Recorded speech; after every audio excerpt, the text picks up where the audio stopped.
there are people that say that people should stop when they reach a certain age, and there's probably some truth to that, but I don't know that I don't know that that's the case. I don't know that it's one size fits all, because as I said, the Stones, for example, I've heard that people still enjoy going to see them, and I think they put on a decent show. I think it's kind of each person, it's specific to them. I mean, if you've got a wrestler that can still go, if you've got a wrestler that can still sort of deliver and can still do something in the ring, it's hard then to say they should stop. But I don't know, you worry about heart attacks and stuff. I do. If you've got someone that's getting like well in their 50s, I just think that's a lot of strain to put the body under. I don't want to be seeing people getting hot. I mean, like, Jerry Lawler still wrestling is madness. It's madness. He shouldn't be cleared. It shouldn't be allowed. I mean, Jerry Lawler's had big health problems, and I understand people would want to still see him. I would love to still see him. You're talking about a bona fide wrestling legend. You're talking about someone that was the king of Memphis, right? Dominated a territory. Came into WWE, was the voice of the Attitude Era for many people. Obviously did loads in WWE as well, but you're talking about someone that has got... He's one of the most important people in the history of wrestling, Jerry the King Lawler, for what he's contributed. So you can understand that if he's wrestling, if he wrestled down the road, I would go and see him. 100%, no doubt in my mind, I would go and see him, right? Because it's Jerry Lawler. It's one of the biggest names in the history of wrestling. But I also want him to stop. I think he has stopped now, actually, because of the fact that he obviously has had such bad health problems. So I don't think that you can say it's one size fits all when it comes to entertainers and, you know, people in those fields. But I think where you've got serious health concerns, then yeah, certainly for wrestlers, you know. But Lawler sold out Memphis more than Elvis, says Jim. Who do we think wins the Money in the Bank? Who wins Money in the Bank? Who wins Money in the Bank? What, the men's one? I'm going Jay. A lot of people have said that they think it could be LA Knight. It could be Drew. Drew's had a lot of people mentions, but I'm leaning Jay. I think Jay does it. Yeet in the bank. Darkside said R-Truth still gets around pretty good, but he's about 53. That's true. I don't know that he's had heart trouble. I don't think he has. I think that should be an immediate eliminator. We obviously don't use him often, but we use him, you know, a fair bit. I mean, certainly this year. It's funny, actually. We've probably used him more in ring this year than we have for the past flipping 5-6 years. You know?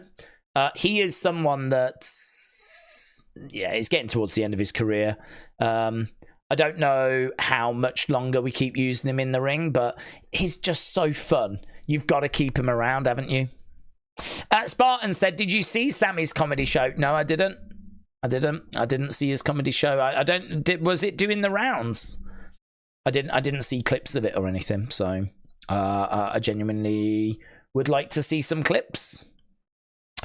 Solo getting snatched, said Zoom Station. Tammy said John Cena, the Money in the Bank Tina Turner.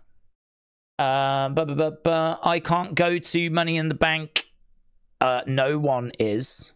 Which women are going to win Money in the Bank? Well, we think it'll be Tiffany or Chelsea. I haven't heard too many people going for Zoe or Io or other people. It seems to be Tiffany, Chelsea, a few Lyras. But I think it might be Tiffy time. Might be Tiffy time. Simulation 54 said, who would you say is the because what if wrestler? What? Who could have made it big or company? I would say Mark Jindrak. Thoughts? I don't know what you mean. Who would you say is the because what if wrestler? I don't know what you mean. What do you mean? Jack said, I don't think it'll be Jay because I don't see him cashing in on Cody with a separate bloodline feud going on.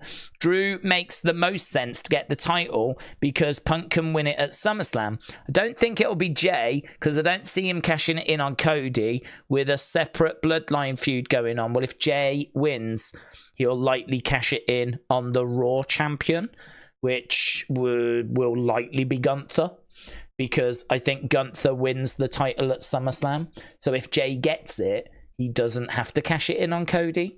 And I do agree that Jay can get sucked into a feud with Bloodline, but why can he not do that whilst being Money in the Bank? Why can he not do that? Why Bloodline versus Bloodline is fine. Jay can still do that whilst having the briefcase. And I don't expect him to cash it in on Cody. I think that it would be the World Heavyweight Championship that would be the focus. So I think Jay does make sense. He's someone that they've really built up, someone that's got a massive entrance. He's a big focus. He's on the poster. Yeet in the bank. I think that he's the favorite for me. Drew, my concern with Drew, I've got two concerns. One, he don't need it, because he keeps getting title opportunities. And two, what if he cashes in and CM Punk ruins it? And then that's it. We've ruined this year's cash-in. So I've got to admit, I'm really hoping it isn't Drew for those two reasons. I'm a big of Andrade. I've no problem with it being Andrade. I've no problem with it being LA Knight. I've no problem. Probably a bit too soon for Carmelo.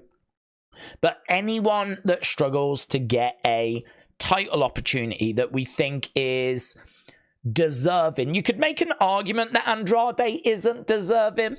You could make an argument that he doesn't deserve it, but he has been in WWE before. He was a great talent. He wasn't getting the opportunity he deserved. He ended up going to AEW. He's come back now. And I think he is someone that I really see being in the conversation. You know, he is the partner of Charlotte Flair. And so I'm not saying he should get there for that reason. But what I am saying is that he's a great talent. And you could probably do something with Charlotte and Andrade. I mean, what about Charlotte and Andrade versus Seth and Becky? What about Charlotte and Andrade against Montez and Bianca? What about Charlotte and Andrade against Liv and Dom? Like, I feel like there's definitely something we could explore there. So definitely something we could do. So why not build up Andrade? Why not make him as a legit threat? Because at the moment, he does feel a bit like an afterthought. He does feel a little bit like, I mean, he got no reaction today. But it's not really his fault. What's he done? He ain't done nothing. I think his creative has been really bad since he came back. And it's one of those, you can't push everyone. Can you? You can't push everyone. And so it means that he's just, you know, a little bit further down the food chain.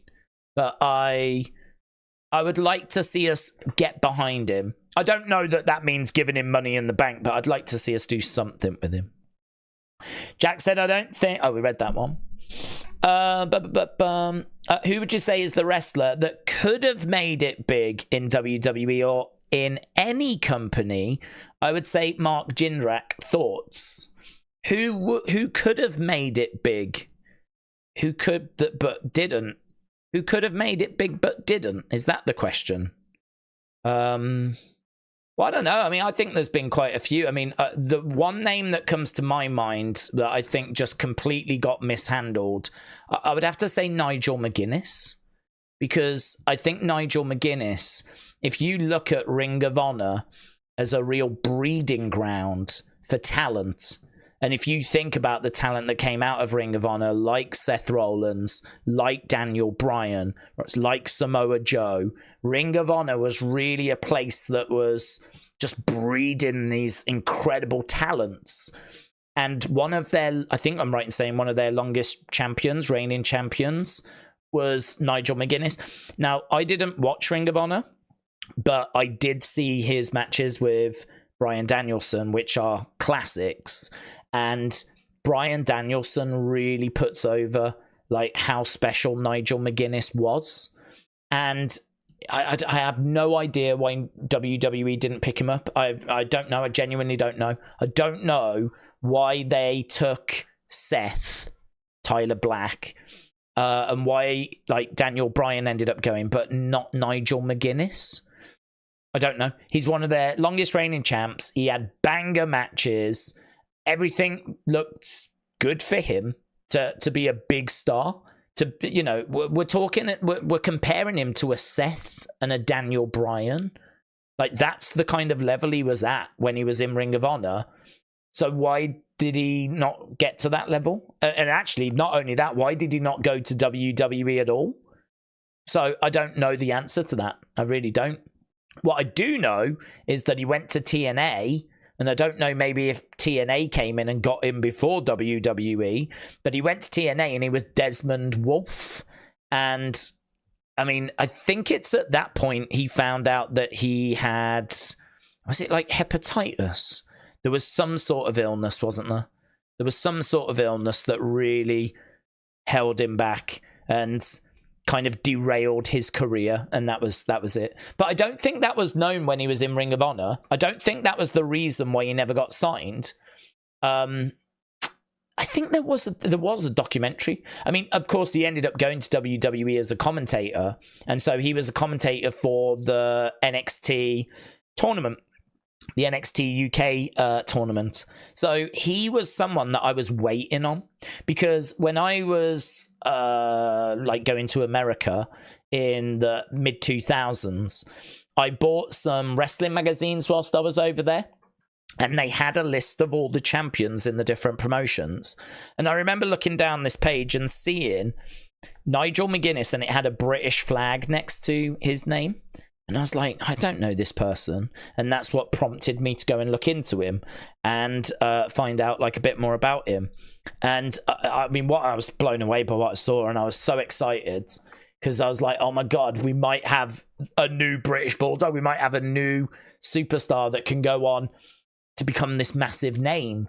And I was really excited because I knew Ring of Honor was the place to be for like hot next stars, but it just never worked out for him. He ended up being Desmond Wolfe and going to TNA and getting I think, was it hepatitis? I'll have to have a quick look. I know this is a completely off the cuff random flipping conversation, but I was always so disappointed that things never worked out better for him. What was it that he actually got? It was feuds, Ring of Honor champion, injuries and departure, independent circuits, independent and retirements. Will it be in personal life? No. Oh, here. His in-ring run ended when he tested positive for hepatitis B. It's awful, isn't it? Awful. I don't know actually where he is now in regards to that. What I do know is that he came in and was a commentator for WWE for their I mean, he was on their flipping radar because they brought him in as a commentator. And so he did commentary, and then obviously he ended up getting let go, which was a real shame because I thought he was great in that role. And then of course he's ended up finding his way to AEW. So Nigel McGuinness is a name that will always come to mind because of what he did in Ring of Honor, and I really had high hopes and expectations for him, but it just didn't work out, unfortunately. Moldy said, I do remember that documentary. I think he was injured as they were just about to sign him. They never went back. Danielson only got in because he lied about his concussions. Do you know, there was a documentary about him that was on the network. And I think that was to coincide with the whole kind of championship tournament.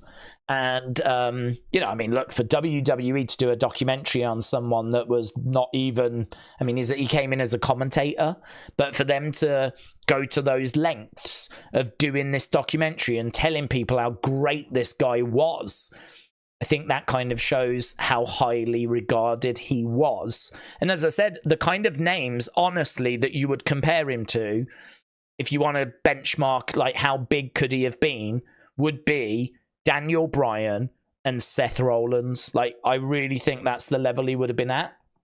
because that's the level he operated at in Ring of Honor, and he was one of their longest reigning champions, and he had absolutely banging matches, and he's kind of unfortunately seen as one of those indie darlings now.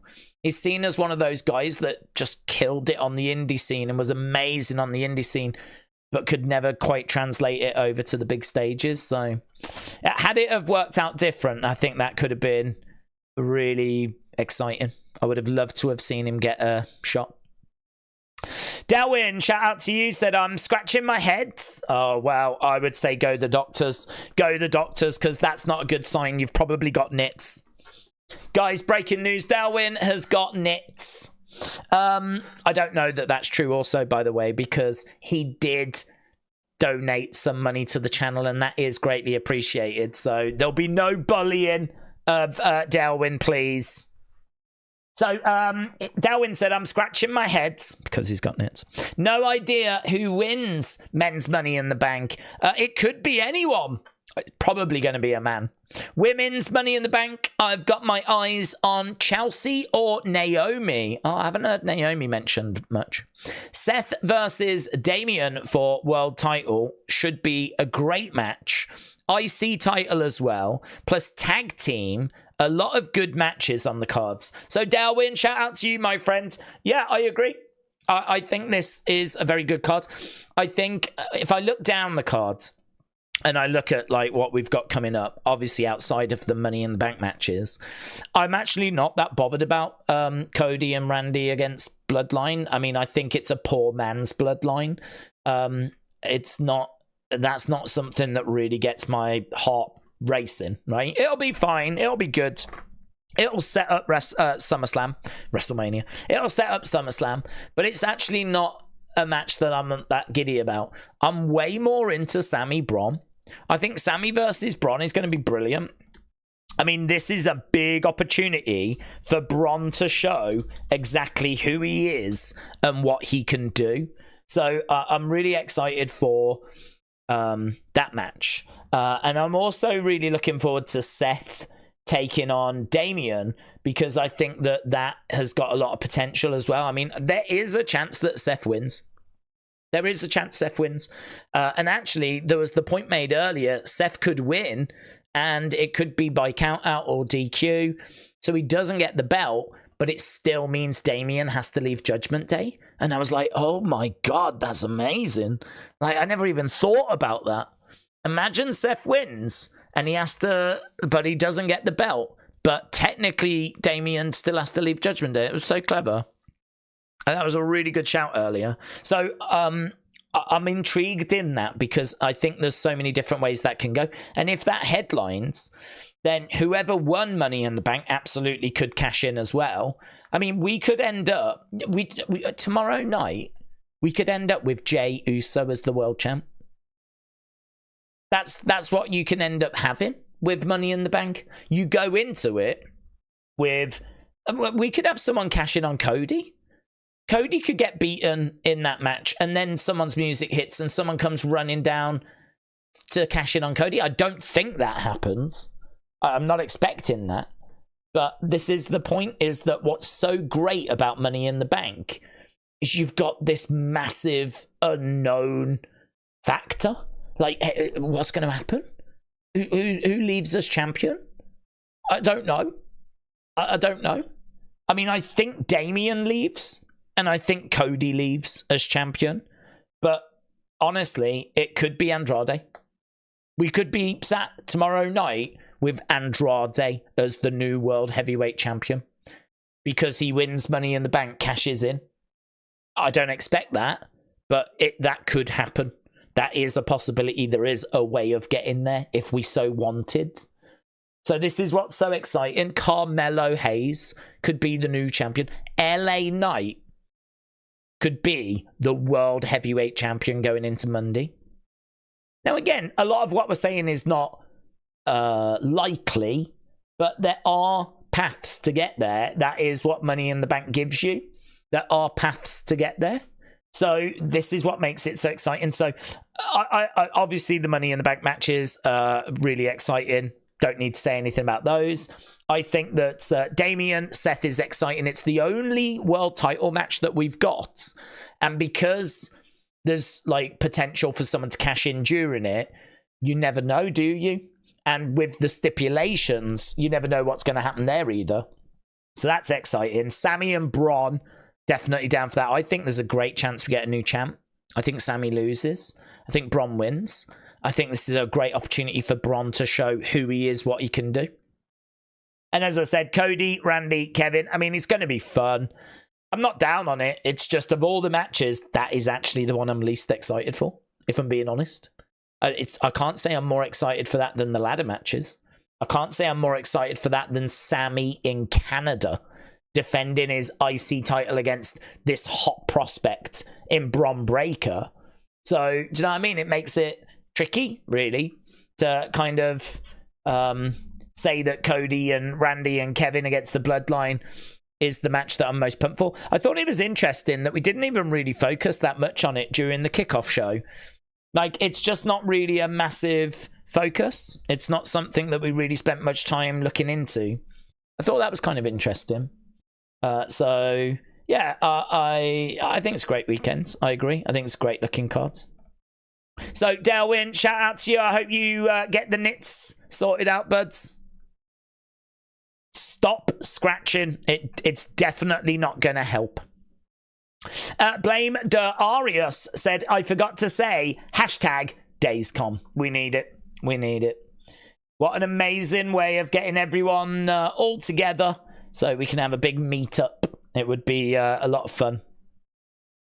Aubrey said, it is a bit of a filler match, just like the rest of Cody's run. Oh, really? Oh, shots fired. Shots fired. Spencer said, if Drew gets another chance at a title, I'm probably done watching for a while. And I've been a diehard fan since 96, but I can't take these stupid ass same BS that they pull over and over. Well, I'm definitely in the same boat as you. I'm definitely not looking for him to get another opportunity. I'm in the same boat. I'm definitely done with Drew. Keep getting opportunities at the title. This is why I'm really not looking for him to win Money in the Bank. So it would just be another one for him. You know, he's headlined at Clash. He fought for it at WrestleMania. I really don't need him to get Money in the Bank and get another shot as well. Not when there's so much good other talent that we should be investing in. So I'm right there with you. Vination says, I mean, the best possibility is for Jade to win Money in the Bank because LA Knight is getting a title shot against Logan for the US. So you've got to do what's best for business.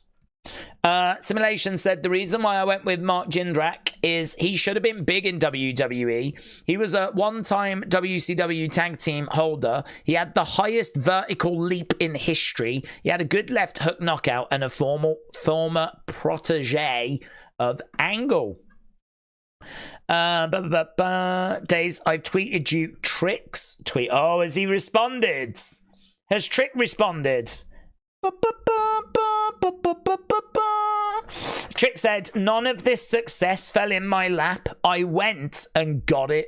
To all those thinking you the one to take my spot in Toronto, you got a better shot of the riding a moose up a maple tree while doing the Tootsie Roll. I don't even know what that means. What the flip does that mean? I can only imagine that that's his response to Carmelo after Carmelo said that he'd be interested in coming and maybe even whooping that Trick again. Interesting.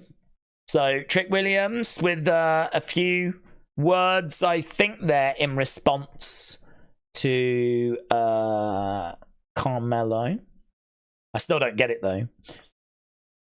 You got a better shot of riding a moose up a maple tree whilst doing the Tootsie Roll. What's the Tootsie Roll? Is that the Tootsie Roll? In my mind, that's something like that's the Tootsie Roll. What was the one that wasn't that the Truffle Shuffle? What did they do in the Goon? Was it like that? It's where he got the stomach's like roll on it. The truffle shuffle. I think that was it, wasn't it? He's not even talking about that, but in my mind, that's what I thought about. DIY is winning, says Landon. Where are we, time? Oh my god, guys, we've only got flipping 7 minutes. 7 minutes. The Tootsie Roll is a dance. Yeah, I don't know it though. I don't know it. I know that one. I know that, but I don't know the Tootsie one. Can I find the Tootsie one, actually? Let's see if I can quickly search for the Tootsie one. Give me a sec. I'm just going to learn the... Hang on. The Tootsie Roll. I know that... Oh, it's just brought up flipping Tootsie Rolls. The sweet... No, I don't want that. I want the dance. Tootsie Roll dance. Hang on. Give me a sec. Oh, hello. Here we go. Let's turn the sound down. Tootsie Roll. Is that it? That. Is that it? No? What the hell's that? How to Tootsie Roll? Here we go. I got some Boomer in blue. You have, oh my god, it's complicated. You have to like flip your knees in and stuff. Yeah, do it. Here we go. I can't show it because it's on. You'll just have to learn with me. That knee comes in. Right? Yeah. Knee. Knee. Right? Both knees. Oh my god, come on, Boomer. Just flip and do it. Oh, yeah. Okay, so the knees come in and out like that. Knees come in and out. Oh my god, I'm going to be so hot down the club. It's going to be amazing. I'm going to be Tootsie rolling all flipping night. So the knees come in and out. But what do you do with the arms? Put it all together, you Boomer. Where is he? And then... It's really it's the knees, really, isn't it? And then what do you do with your arms? Oh, he's the worst, man. This guy's the worst. He's just talking. Let's see what Jessica does. Oh, I don't really think you do much with your arms, actually. They're doing the knees in and out thing. Oh. Oh. Got some of... Oh, we got some of that on the go. Oh, my God. This is the most exercise I've done in forever. Oh. I'm like an old boomer. Like, I'm doing chair aerobics. Chair aerobics. Well, there we go. There we go. That's the Tootsie Roll, apparently. Sucks. Not like back in my day. On when we were doing the jitterbug. Eh? We're doing the old jitterbug. We were jitterbugging the night away. Eh? We were doing... What's that? We were doing all that back in my day. Eh?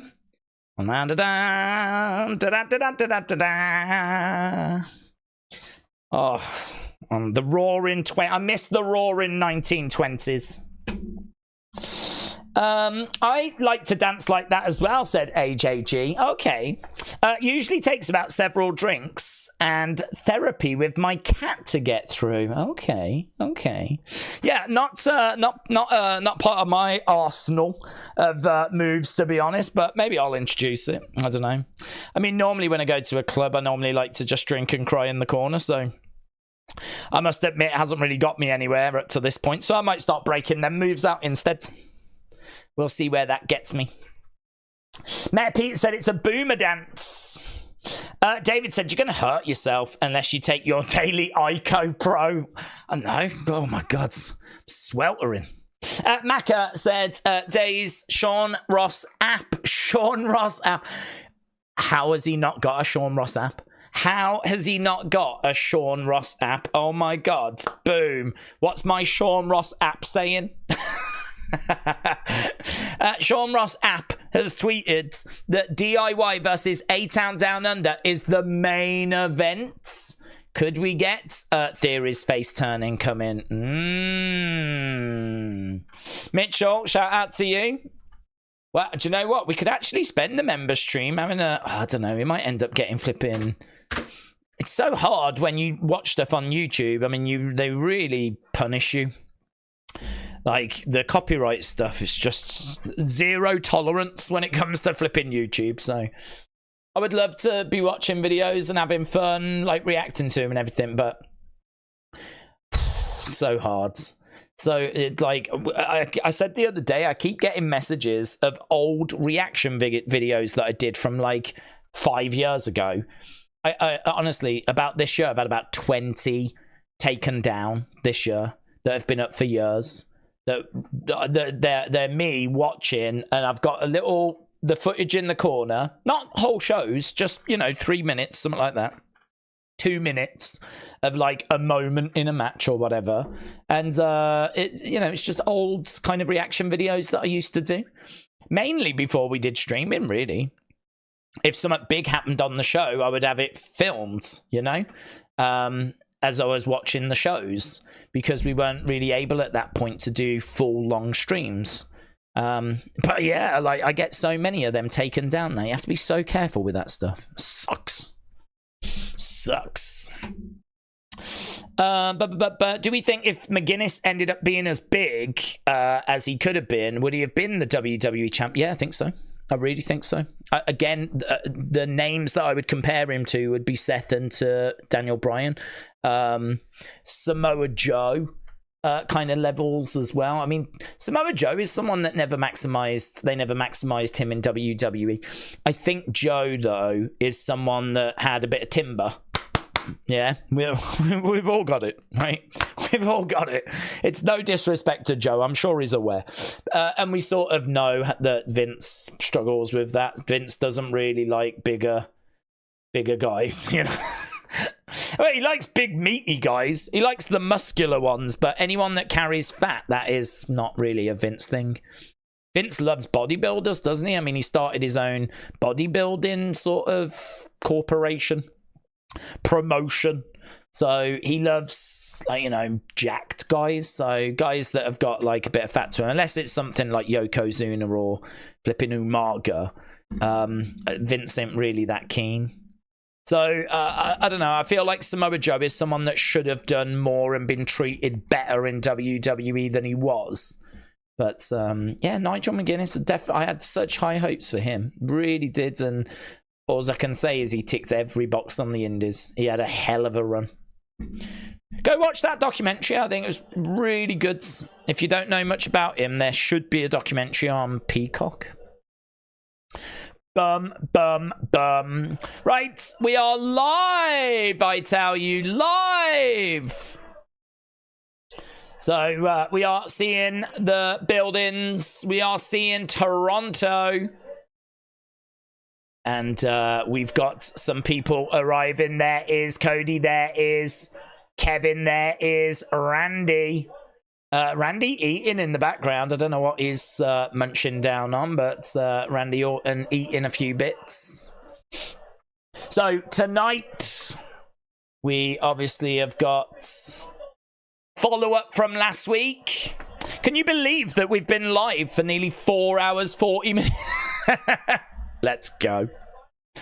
Right, we've got the briefcases hanging, dangling away above the ring. Let's see what they've got in store for us tonight on SmackDown. Okay, so we are starting. What are we starting with? We're starting with Jay.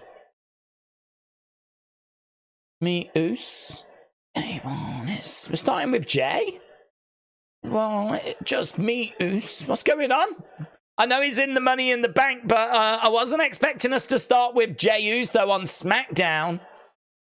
I was all confused. I was like, what? Jay's music? What are we doing? Man, they are so building Jay. They are so building Jay. Perhaps they're going to bring out all the participants. Main event, Jey Uso. He doesn't come through the crowds. He comes out the entranceway. No yeet, said Lone Star Friend. People are going to hate that he's on SmackDown, said Spartan Major. Ryan said, Days Cody's title run has been lackluster, to say the least. Cho said probably utilizing him to set the tone for the show. Yeet. Let's see how Fox can mess this one up. Yeah. Plenty of black screens, I'm sure. There's a Prime bottle in the ring. Oh my god, the show is ruined. Oh my god, it's ruined. Ugh. That's not meant to be there till tomorrow. What's this? What's this? Is cheating? They didn't pay for this. Maybe they did. But they didn't pay for this. They might have done. They paid for premium live events, I was told. Why have I got to look at that now? Yeets! Doesn't matter.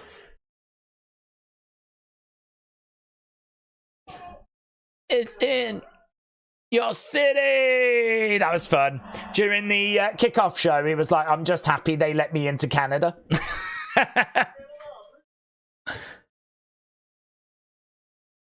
Y'all let me in. Yeet. Money in the Bank is tomorrow night.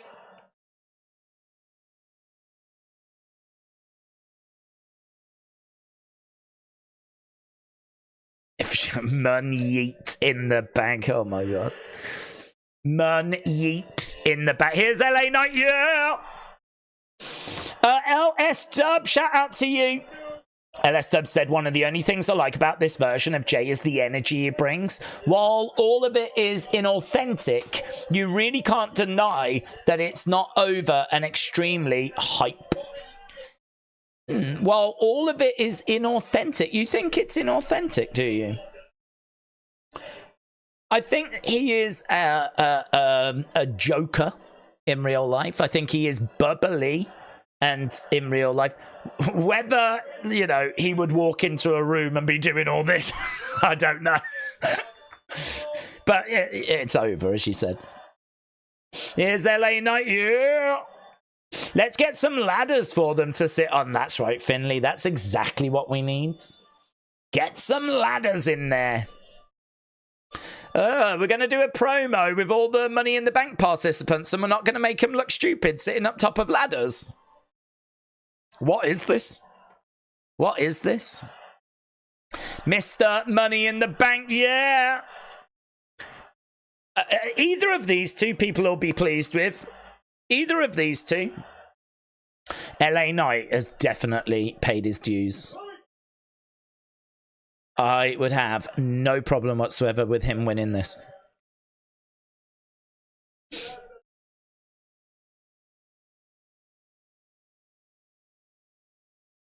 Let me hear you say yeet. Oh.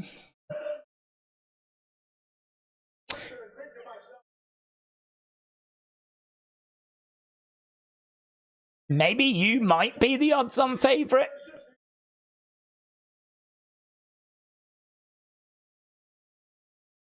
Was he? Was he the favourite a year ago?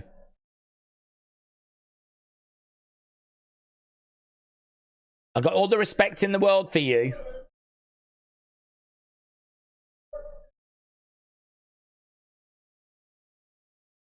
It's just me who's day one-ish, says LA Knight. I'm going to show you respect tomorrow by showing you none at all.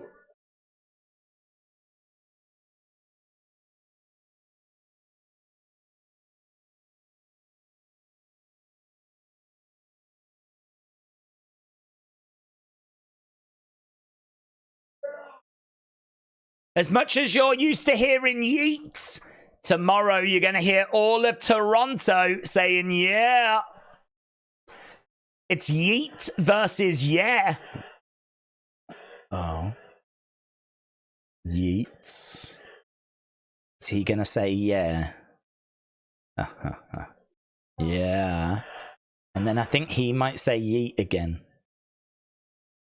Oh. It's going to be a yeet yeah off. The glasses are off, man. Yeets. Yeets. Glasses come off. He's going to say yeah now. Oh! We got saved. We got saved. We're about to do a whole hour, 2 hours. We were going to do 2 hours of Yeet versus Yeah, but Carmelo has saved us. Right. This would be much better if they were sat on ladders, said Finley. Shockwave, shout out to you. Hope you are well. Yeet versus Yeah, said Sis. James said should be available. I know some have issues with mobiles trying to join in. James, shout out to you.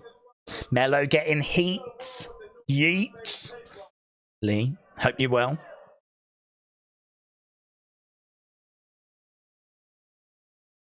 Jay, you and me, man. Oh, he was chatting away. But he gets interrupted by Chad Gable, who still comes out with Alpha Academy graphics. That was a talking point. Will he still have those graphics? Because there is no Alpha Academy.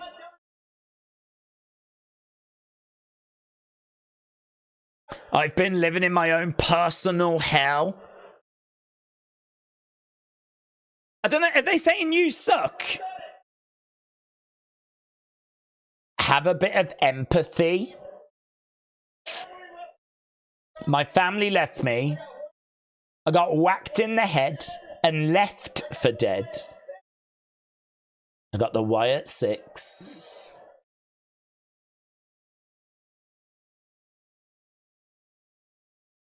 I got the Wyatt 6 after me for reasons I don't understand. Okay, well, no Wyatt 6 is... El Idolo. El Idolo. Here's Andrade.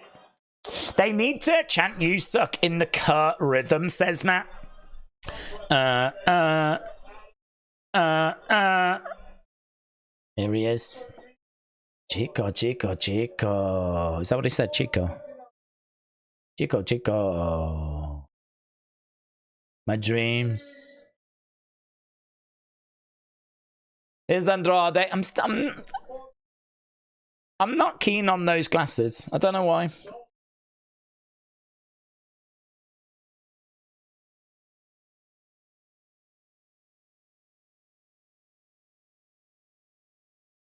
I feel like Andrade would benefit from a mouthpiece.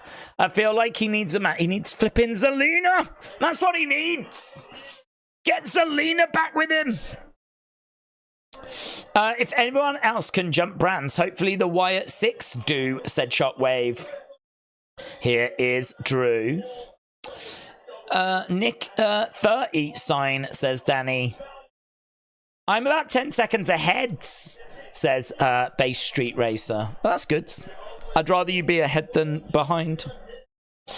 Did Andrade add Bianca Belair hair? Did he add... I don't know, has he? I didn't see him doing that. I never needed you at all. I didn't see him doing that.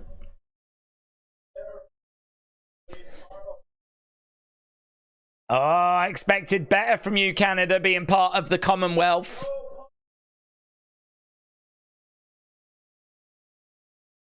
Punk's not here, but his family are always with me as he shows off that bracelet.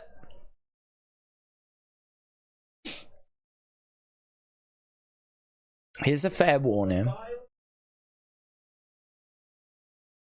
The violence I inflicted on Punk, that's exactly what's coming your way. Look at Andrade laying on that top rope. What's Drew gonna do? Is he gonna push him off? El idiot, he calls Andrade. CM Punk chants. Andrade living his best life. Drew looks a little leaner, said Chris. Andrade was fantastic with Vega, said Joe.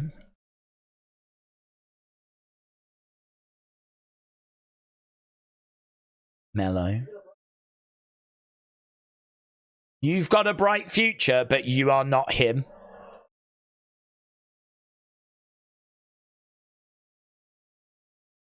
LA Knight.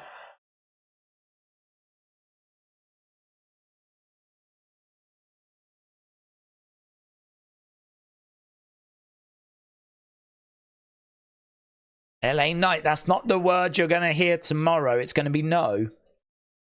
Okay, here we go. Stepping up to Jay.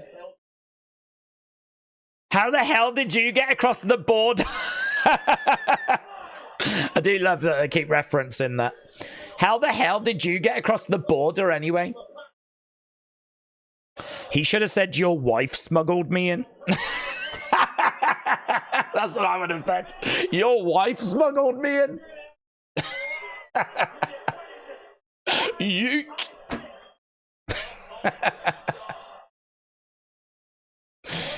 Right. Let's go. Drew is cooking, said Spartan Major. Drew wins, cashes in, Punk costs him, right? God, I hope not, Jeremiah. I hope not. Vega isn't doing much, said LS Dub. She's still stuck in that LWO stuff. Doesn't get any reaction anymore. Put her with Andrade. Yeet. Yeah. Oh, we had a yeet yeah chant going on as Jay and LA Knight were brawling away there with Drew. Drew gets clothesline to the outside. It leaves Jay and LA Knight alone in the ring. I don't know what they're going to do. They're kind of circling around. I don't think they quite know what to do. LA Knight keeping his eye on Jay, but also keeping his eye on the people on the outsides. So a real go-home segment there where we just had a load of them coming out, interrupting each other, saying a few words. Andrade's gone walking off in the distance. Done. Job done. Segment done. Jay, LA Knight in the ring, just having a few words with each other. Backstage with Bayley. Backstage with Bayley. Jackie Redmond. Bayley.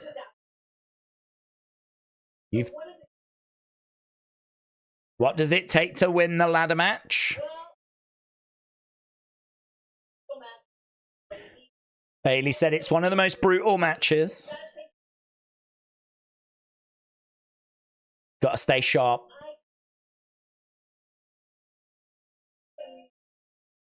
Hello, it's Chelsea. Oh my God, look at that top that Chelsea's wearing. Is it even a top? Is she wearing heels? She seems really tall.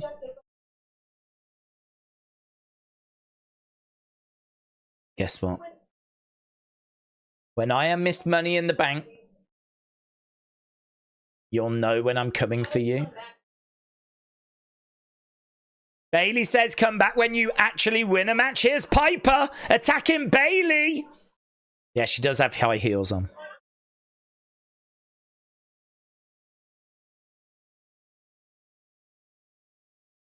I'll be coming to you with the Money in the Bank contract next time Miss P drops you.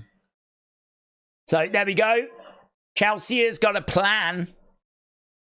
She's going to have Piper attack Bayley. And then she's going to look to cash in. Right, Street Profits.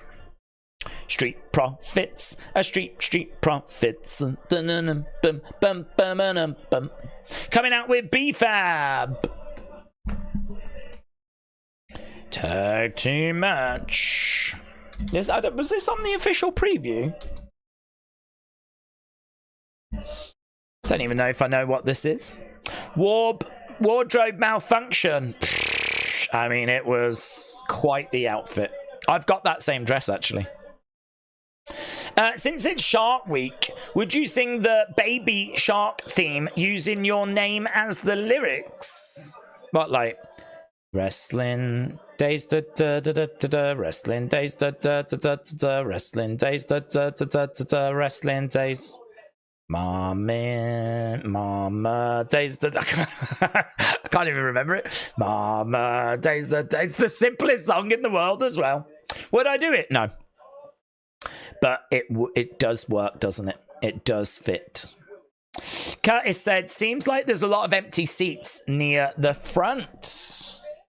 Did you see the other Bayley clip? The other Bayley clip? What, the one of her juggling? That one. I'm really disappointed Chad and Drew didn't wear shades in that segment, says Oblong Box. They'll do a Tootsie Roll. Let's go. Let's go. What's going on with these nowadays? No Lashley. He picked up an injury, didn't he? He got himself injured whilst training, and I think he should be coming back fairly soon. No, basketball, shooting hoops. No, I've not seen her shooting hoops. Was it good? Was there anything pervy about it? I'll Google it, just in case. Bailey. She's been showing off, isn't she? Showing off her tricks and whatever. Ah, this was 6 hours ago. Oh.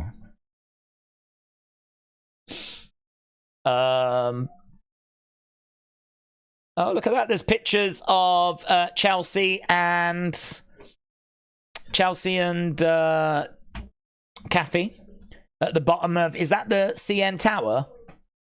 I think that's what it's called. I've been there. Oh, hello. What's this? Bailey. Where the hell's she?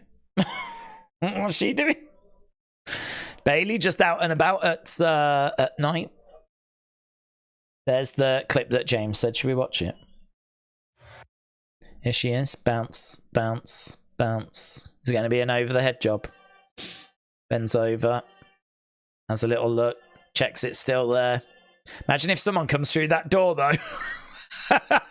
What a really stupid place to put a door. Oh, man. The architect didn't really think that through. Why did they... Of all the flipping places to put the door... How does that make any sense? Okay.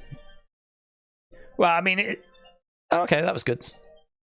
I've seen a few misses. Did that go in? Did that go in? Yeah, that was good. Over that side. Yeah, that was in. Going back again. Think that missed. It's not 100% success rate, but, you know. Yeah, respect. Why is she doing all this, though, on her own? Do you know what I mean? Why is she putting videos out of her, like, playing basketball and juggling, flipping... Where was the other one? Yeah, did you see that? We looked at this on Unseen. Oh, there she is, look. Putting that can on her head, and then she juggles it. What's she doing? Is she, like, trying to get into the circus? Look at that. Respect. But then she messes up this bit. Look, she has a drink, and then she's like... So she juggles, but it's the drinking part that she struggles with, which is funny because I'm quite the reverse. There we go, Bailey. Bailey doing Bailey things. Days goes for the pile driver, but he breaks his back lifting his opponent. Ian said, cheers for that. I'm looking forward to Money in the Bank and your watch along. And everything that Hams love the banter in the chat, says Ian. Ian, shout out to you, my friends. Should be good. Looking forward to tomorrow. See what it's got in store for us. We've already clocked in nearly, well, yeah, 5 hours today, actually. Just a 5-hour stream today. Pfft, nothing, mate. Here's Nick Aldis. Oh, no, there's Bailey. Here's Naomi. Look at the big Raptors logo in the background. I'm going to go get ready. So is that going to set up Bailey and Naomi, is it? Oh, did you see the way that Naomi was staring there, like shaking her head as Bailey walked off? Yes, boy! Pretty deadly. Yes, boy!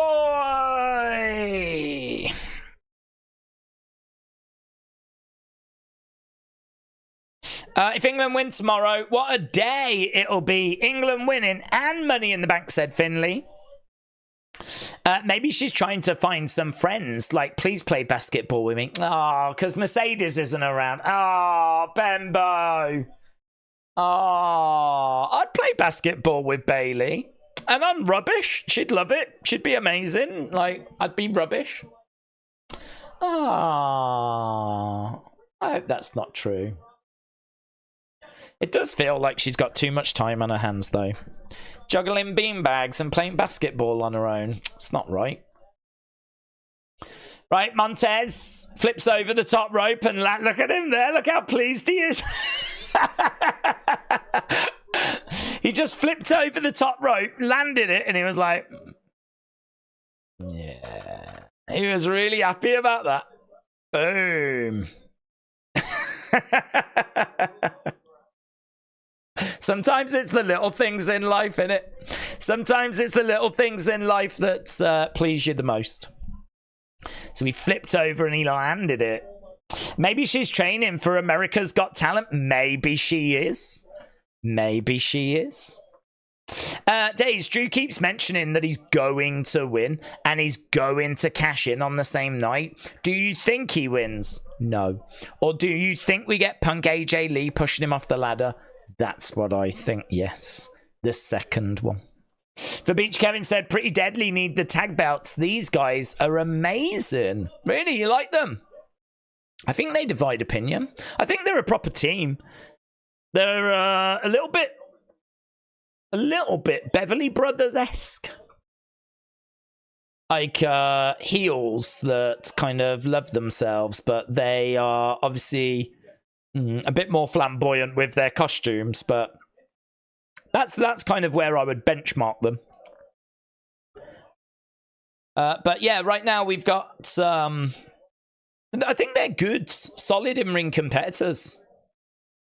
But yeah, I agree they need opportunity. I think they've just come back from injuries as well, though, haven't they?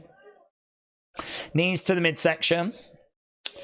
Days, if Vince was still bucking with Hogan, wanting to come back and wanting to expand to the Indian market, then we could get Bollywood Hogan. I'd be so down for Bollywood Hogan. That just sounds like the best. It also sounds extremely racist. I don't know how it would play. But if he was to come out and do a lot of Indian mannerisms, stereotypes, and kind of lean into the Bollywood thing, I think that would probably just speed up his cancelling, to be honest. I don't think it would play well, but I'd love to see it. I'd love to see it.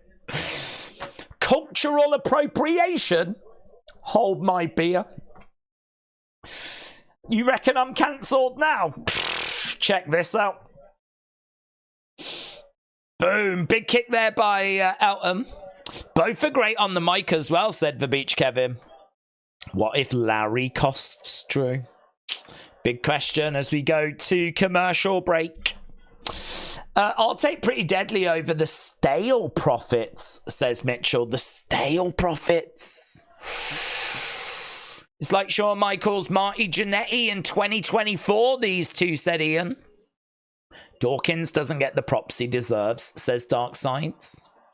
Spartan said, are you keeping an eye on Diaz, Masvidal? I'm not, to be honest. Both of my eyes are going to be on the Money in the Bank. So, no, my eyes aren't really being averted elsewhere. I mean, we're starting 2 hours before. We're doing the countdown kickoff show. We're doing the watch along afterwards. I'm doing the review. I want to get your thoughts. So we're doing a lot more now. We've really turned up getting your opinions, and I'm so enjoying it. It can be a bit challenging sometimes because I really want to understand what you're saying. I don't want to just read it out. I want to understand it. And the other day in particular, we did a big video where we were talking about some quite in-depth Bray stuff. And that was a little challenging. But I think we ended up somewhere pretty good, to be honest. I think we got somewhere interesting. And I thought there was some very interesting thoughts and theories. So, but Money in the Bank will be a lot simpler. I don't think that'll be that depth or that complex. So that should be a lot simpler. But, like, yeah, definitely want your thoughts on Money in the Bank. I'm going to want your thoughts on NXT Heatwave. I might even want your thoughts on SmackDown. It really depends on how tonight goes. My plan is do this stream, then do, like, a unseen video. I don't know what's out there. I haven't really seen what's been, like, the big talking point today. Because we've been live already for over 5 hours. So I've missed out on 5 hours worth of whatever people are talking about. So, yeah, I want to do that. And then, you know, a review as well. And hopefully if we get time, I'll try and get your opinions on SmackDown. But I definitely want them tomorrow. Definitely going to want them on Sunday. We're doing Money in the Bank and we're doing NXT Heatwave as well. And we start hours before so that we can chuck thoughts around, chuck theories around and get our teeth into a few things. Hayden said, guess what? What? Yesterday, X decided to unsuspend my old account. Have they unsuspended my previous 3 or 4? I've been banned like 3 or 4 times because they keep thinking I'm sharing links to the actual shows, but I'm actually sharing links to my watch-alongs. So I've had accounts taken down. I've had to restart on X like 3 or 4 times. So if they've now unsuspended one of my previous ones, oh my god, I think one of my accounts had 15,000 followers. Imagine that. Can you give me a shout out, Tommy, please? Shout out to you, Tommy. Are you talking to me? Are you talking to me? Kojiko had a message, but it got deleted by that evil William Hensey. Bum bum bum. Ian said, is CM Punk medically cleared? What if Chad gets taken out by the Wyatt Six? Could he replace him in a Money in the Bank match? Is CM Punk medically cleared? I believe he is. If Chad gets taken out, could he replace him? He could do, but I don't think we need him in that match. I mean, I feel like CM Punk's going to get many title opportunities. I don't feel like he needs the briefcase personally, but he could do. I think there's a good chance that Chad gets taken out. And then, of course, it's going to be who's going to replace him. Right, here we go. Elton Prince is back into the ring. We've got drama with Kojiko being silenced. Matty Ice said Drew wins, cashes in night of, and Punk costs him. So that's what Matty thinks. Okay, Elton round the back of Montez. Montez lands on his feet. Kick to the midsection. Kick coming into the chest. Enziguri kick. Montez down goes Elton. Montez round the back, picking up. Lovely work. Belly to back. Look how jacked Montez is, man. Montez is someone that we're waiting for him to break out. Shoulder up there by Elton. Crowd are really into this, you know. Crowd are really into this, which I'm quite surprised at. So, Street Profits taking on Pretty Deadly in our opening contest. Coach Co sent you something on Twitter, says William. Okay. Why did you delete it then? Koji Co has sent me pictures of Michael Jackson. Thank you for that, Koji Co. Why have you sent me pictures of Michael Jackson, Koji Co? Oh, Swanton from Angelo Dawkins. 1, 2. Oh, Elton makes the save. Wow. So we've had a few multi-person moments in this match. Lots of spots. Look at that. To kick out by Dawkins. Kick to the midsection. Against the rope goes Dawkins. Clothesline. Duck underneath. Shoulder tackle. Kick goes into Elton. They both go to the outside. Now we got Montez against the ropes. Air Montez comes down on Pretty Deadly. Kick gets thrown into the ring. Dawkins. Spinebuster. Tag made. Here we go. We got Macho Man in the front. Here's Dawkins. Dawkins. Big frog splash. Connects. Oh, why did he roll over? 1, 2, 3. he splashed, and the momentum sort of took him over. He had to then roll himself back again. That could cost you in a future match. These seconds are precious. My precious. So there we go. It is a win for the Stale Profits. Let's see what people thought about that backstage with Austin and Grayson.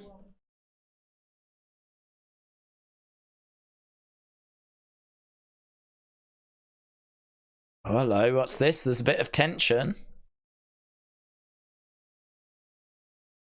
I've just had some time to think about what Johnny said. You're losing your focus.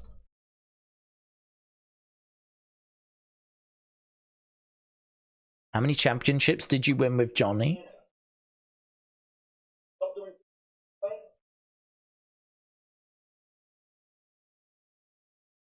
Two-time United States champ. Last year you beat John Cena. Theory's struggling a bit here, isn't he?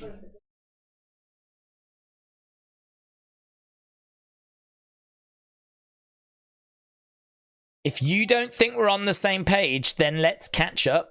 Let's get on the same page. They're not on the same page, are they? They're not on the same page. Emmanuel Quickly's locker. Yep. Yep. Good job, Street Profits, says Joe. Theory should be the future, said Lone Star Friends. DIY are winning tonight, said Mitchell. Yeah, I feel like we might get a big end to the show tonight, you know.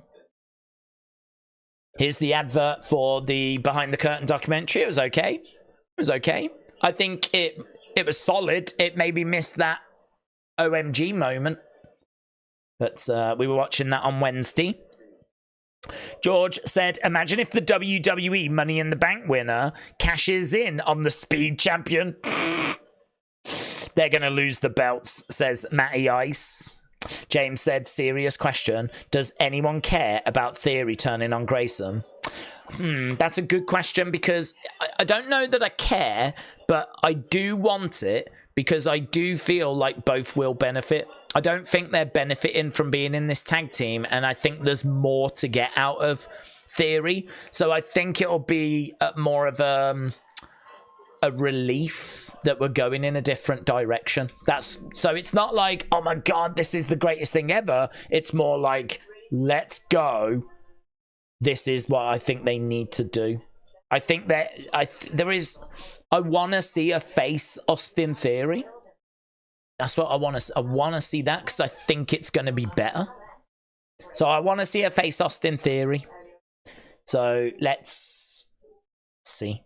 Let's see how it goes. Grayson will turn on Theory, says Matter. Theory should be a future Brooklyn Brawler, said Chris. Brony said, now that Heyman is off TV for a bit, the Bloodline are going to have to step their game up because Heyman was the only one that made the new Bloodline interesting. Kenzie said, hello, Days. Hello, Kenzie. Finley said, heel Theory just hasn't worked at all. James, not really, though. I do feel for him. He's great in the ring. Shame H can't do anything for him, says Maggie. Brony said, I'm ready for a face Theory. Hasdrubal says, I think Waller is better. Austin Theory is turning face tomorrow, said Daniel. It will work, says I Am Your Father. Matt said, I would rather a Waller push. Well, I think they both get pushed, actually. I think both of them benefit. Simulation said, if WCW was bought, why do they need to trademark the names? Well, trademarks expire, so I believe you do have to kind of re-trademark them. I think it's a money-making thing, is it not? Whereby, like, you have to keep, like, re-trademarking things, and I think you can maybe set the amount of time you want to trademark something for, but the longer you have it, the more it costs. So some trademarks are allowed to expire. What was the one that expired? Was it Rated R Superstar?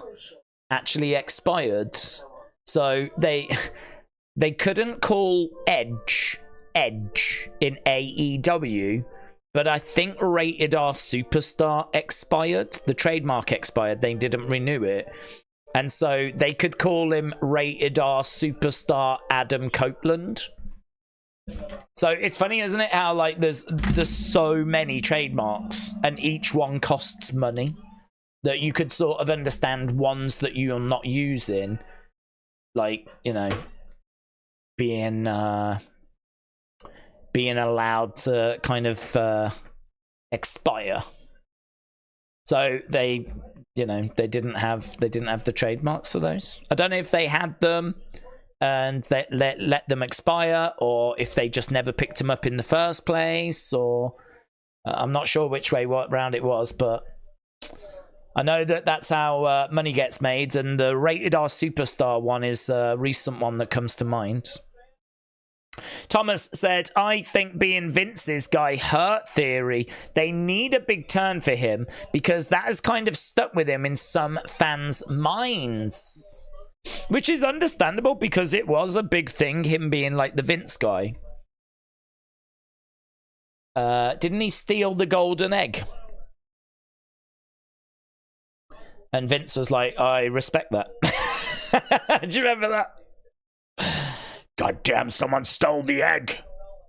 I think it was Theory. And Vince liked it. He liked the goal. Right, Bailey is taking on Piper Niven tonight. Okay, that last match, by the way, our first match, got a good 94% rating. Here's Indi and Candice. Okay, why is it all tag matches here? So, Indi and Candice. They're taking on Bianca and Jade. That's not how you spell Bianca. That's how you spell Bianca. Nick said, do we think Roman returns tomorrow? Personally, I don't think so. I think that tomorrow is a good show, a big show, but it ain't SummerSlam. So I think that we wait for SummerSlam for a return of that magnitude. SummerSlam is where we saw, was it Brock return and Becky return and Bailey return? It's kind of the show where you get big returns. So I'm thinking SummerSlam is where we get Roman coming back. But if you want Roman to be on the SummerSlam card, you could make the argument that you've got to bring him back tomorrow. But I'm leaning to no. I don't think we see him personally. Zoe Stark and Andrade got no reaction, says Hasdrubal.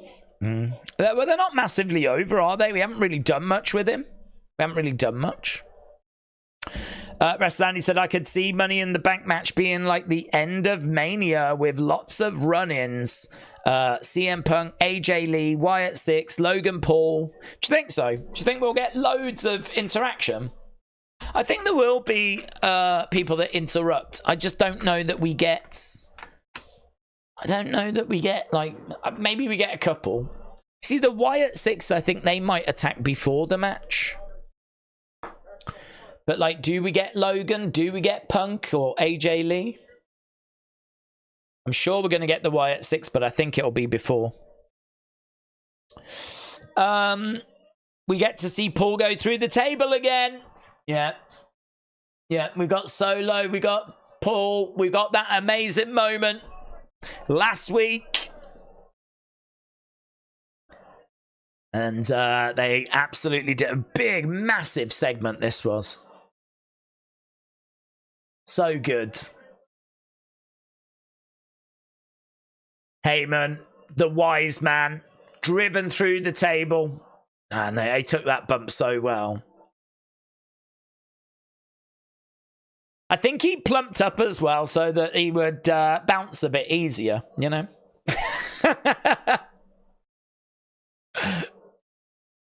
More cushioning. So there we was, getting driven through the commentary table. We go back into the arena after seeing that replay of last week. I would love to see Drew get attacked by Punk before the match and Drew get replaced, said Twisty. And Gable attacked by the Wyatts during the match. Who would you say is the wrestler that was not successful in NXT but was successful on the main roster, said Simulation 54. The wrestler that was not successful in NXT but was successful on the main roster. I don't know. I think those kind of questions need a bit of thought, to be honest. They're not the easiest ones to do whilst kind of doing watch-alongs, because I feel like you could come up with an answer, but there's probably better answers. I kind of feel like you've probably got to already have had a degree of success to have got to the main roster, but an exception to that would be someone like Braun. Didn't really do much down in NXT, though. So I don't even know if Braun would count, but like Braun didn't have a great run, but he was flipping Adam Rosebud. And he did work NXT live event shows, but we weren't really seeing him on NXT. But, you know, they were so impressed with his size, they just called him straight up. So he's someone that technically was in NXT, technically didn't do much in NXT, and then went on to be a world champion on the main roster. So I feel like that should count. I feel like that should count.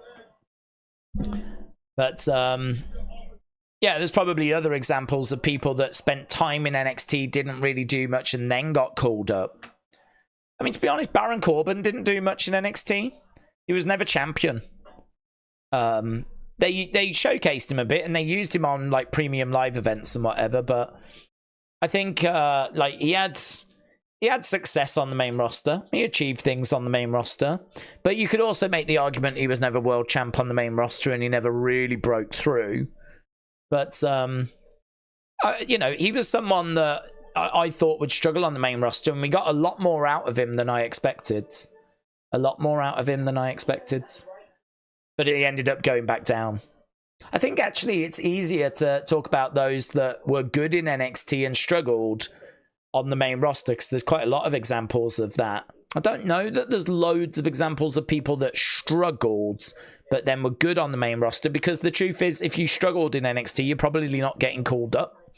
You've got to really shine or do something in NXT to even get called up.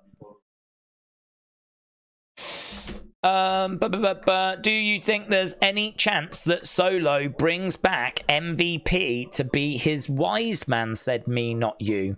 Do you think there's any chance Solo brings MVP to be his wise man? I don't think so. I don't think so. Metal Mama said, I love Bianca. It might have to do with me watching the TV show. It was so good. I saw her dedication. Oh, I love Bianca as well. Alexa Bliss was worse on NXT than the main roster, said Wrestle with Andy. Yeah, I'd say she achieved more on the main roster. She was still a decent name down in NXT, though. She was still kind of in the mix. I don't think she was ever women's champion, but she was getting featured a lot, and she was a big part of that Blake and Murphy team. But yeah, undeniably, she achieved more on the main roster. Doshi said, first time watching WWE in months, and it's nearly an hour, and we've had about 6 minutes of wrestling. How can anyone enjoy this company? Oh, I think it's quite easy to enjoy. I mean, you are watching a go-home show. So, I mean, this is something where, you know, we do tend to get a bit more wrestling maybe than we would this week. You know, we started off with a big promo kind of setting the scene for all the people that are in the ring, you know. So I would say that this is not an exception, but probably not the best week to be watching if you're watching for the first time. But I think you'll enjoy tomorrow. Tomorrow will be very wrestling focused. We're basically setting up for Money in the Bank. So go-home shows are not traditionally known as the greatest episodes. How many notifications on Twitter do you get on average? I don't know. It stops at 20. So it always says 20 plus. So I don't know. I genuinely don't know. If it did count every single one, that would actually be quite interesting. I mean, it would easily be in the hundreds, maybe the thousands. Yeah, maybe the thousands. Depends what's happened, really. But once you get to 20, it just says 20 plus, doesn't it? A lot of people dislike Jade, says Brony, because they think she can't wrestle. How do you feel about her? Personally, I love her look, and I do think she needs to improve, but she's not that bad. I think she's limited with her wrestling. I think she should have gone to NXT. I think she's got a $1 billion look. I think she seems to have a good work ethic, so I do believe she will get where she needs to get to. I think WWE have done her a bit dirty by putting her straight onto main roster rather than putting her in NXT.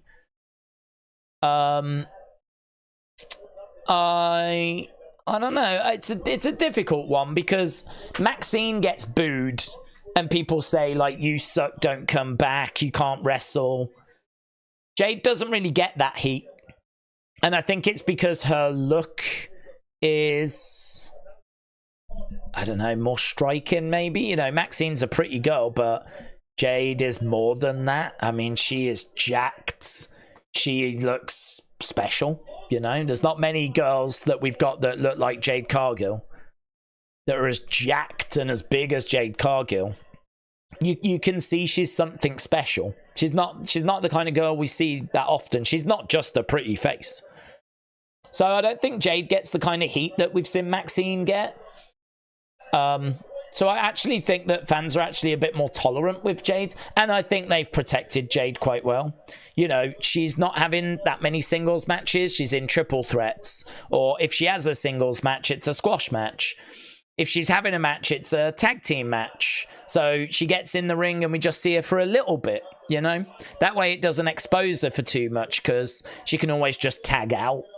So, you know, it's not, we don't put her in this big singles match and expose her. We've actually done the best we can to protect her.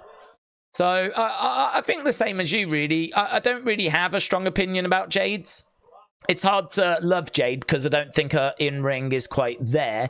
But I do like her look. I do think we'll get somewhere with her. I think she's got a bright, bright future. Of course. Oh my God, that was amazing.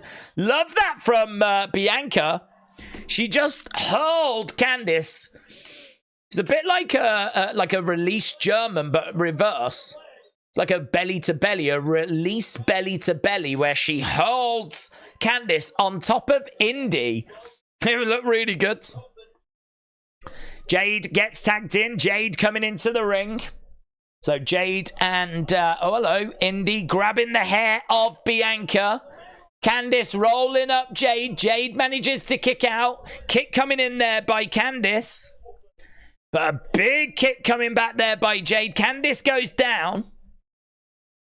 Big forearm strike by Belair. On the shoulders. Oh, lovely work. 1, 2, 3. Boom.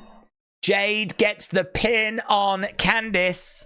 And that match is what it was, really. It ticked a box. It's not the most, well, it's not the most exciting thing you'll see this weekend. So that was, let's get the score in. That was really just a way of getting Jade and Bianca onto the show, because they're not on the show tomorrow. And they are definitely a tag team that they still want to showcase. So there we go. 50 minutes in. Get in your thoughts. What did you think about the match? Oh hello, we got. Oh hello, look at flipping Kathy Kelly in her little shorts.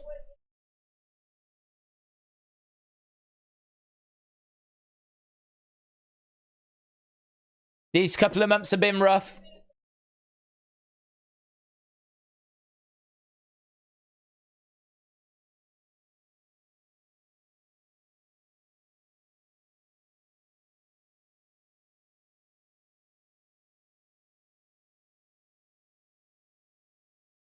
Everyone at home knows. This crowd knows. It's inevitable. We're going to get our titles back.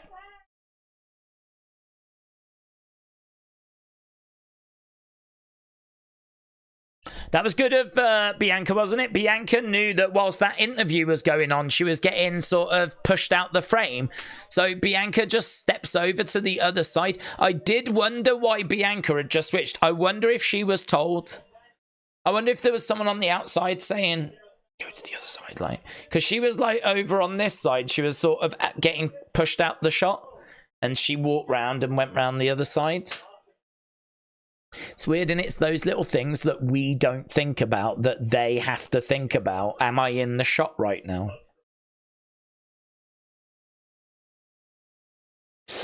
Okay, match flow. Last month. Edward said, Days, how is your mom, Kia, the rest of the family? Everyone's good, thank you. I hope you're well. Sis said, I don't care for the yellow on Jade. I would love to see a pink and blue combo. Maybe a pink and purple combo. That'd be lovely. I don't like Candice and Indi eating another L, said Zoom Station. JG said, Days must really like Kathy. He usually no-sells it. Days must really like Kathy. I don't mind Kathy. I think she, I'm not used to seeing shorts, to be honest. Seeing someone in shorts, like an announcer in shorts, I was like, that just kind of caught my attention. Normally they're in like dresses or something, or trousers, pants as you call it in America. But she was sporting some shorts, and I was like, oh. Right, we're just seeing how we got to this. Mr. Quake said, I'm going to miss Kayla Braxton. My phenomenal figures are low. Shout out to you. Spartan Major, shout out to you.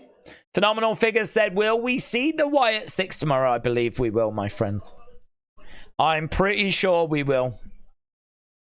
I was not expecting them tonight. I did wonder when Chad came out, though, if we might do. But I was not expecting them tonight. Theory, Waller, DIY, all of them should be in NXT, not the main roster. Alex said Days has got an ankle fetish. This is true. I think that's on my Wikipedia page. Right, here is Cody and Randy and Kevin backstage. And they are making their way down to the ring. So Cody Rhodes is here. So is Randy and Kevin. Don't know about you, but always scanning, looking in the background. Always looking, but there was nothing there. Nicole said, I really think the tag team title match for tonight, DIY, should be at Money in the Bank. Well, I think they tried to put something onto the show that's going to get the heart racing, that's going to get the blood pumping. I think they tried to put something on. And, you know, that's it. I think they want some talking point. I think there's a good chance we see that group split. But let's find out. We've got just over an hour to go. I'm going to end the poll already. That way we can turn our attention fully onto whatever this next segment is going to be. Right, that got good 95%. So in-ring not doing it so far tonight. We've had 2 matches. Good 94 and good 95. Mitchell said, do we think Randy screws Cody in the match because he wants his title?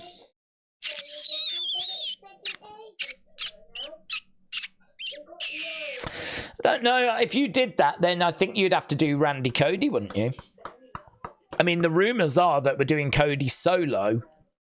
So I think we would want to focus Cody on solo. So I'm going to say no.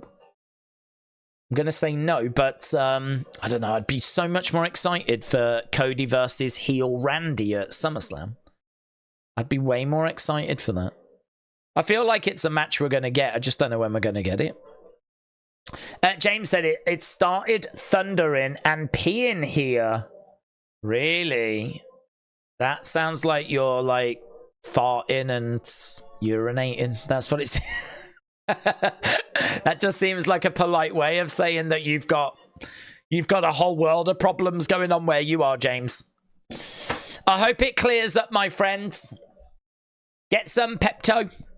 That'll settle you down. When you've got tummy troubles, that'll settle you down. Anyone reading for watching wrestling? What sites are good? Anyone reading for watching wrestling? What sites are good? Do you mean watch wrestling? That would be the one, wouldn't it? Watch wrestling. Cal said, are you a real WWE fan? Fake fan. Fake fan, Cals. Do you know what, Cals? That's the first time I've ever been asked that, and it is a real weight off my shoulders. It's a real weight off my shoulders. I'm a fake fan. I just do it for the lols. Jade spent more time in the ring in this match. They have been working with her. James said I must be old now then. Yeah, you are. The same happens to me, James. You're not alone. As soon as you get over 21 and you become a boomer, just all goes wrong, doesn't it? Everything starts dropping out. I knew it, says Cody. Bum, bum, bum. Talking of Codys, we should be getting one on the show because here comes Kevin Owens, Randy Orton, and Cody Rhodes. Boom. Most of us are boomers, said K-Dub. It's just, well, do you know what? This is a real support group. Adam said, hang on, so Wrestling Days is just a gimmick and you're not a real fan. Kayfabe is dead. Not only that, I actually hate WWE. I know. I can't stand it. It's all a facade. Stealthy Cab said, what do you think of WWE from 2017 to 2019? Well, as a fake fan, I'm going to say this in the most constructive way possible. It was flipping atrocious. It was rubbish. It sucked. It was awful. We were doing watch-alongs in 2019 saying the only good thing about this Raw was the Firefly Funhouse. If I was a real fan, I'd probably have enjoyed it. But it was rubbish. I've said before, I think 2014 is a real high point. I thought the end of the streak and Daniel Bryan, WrestleMania, all of that stuff, right? The build to that WrestleMania. So much good stuff. Really enjoyed it.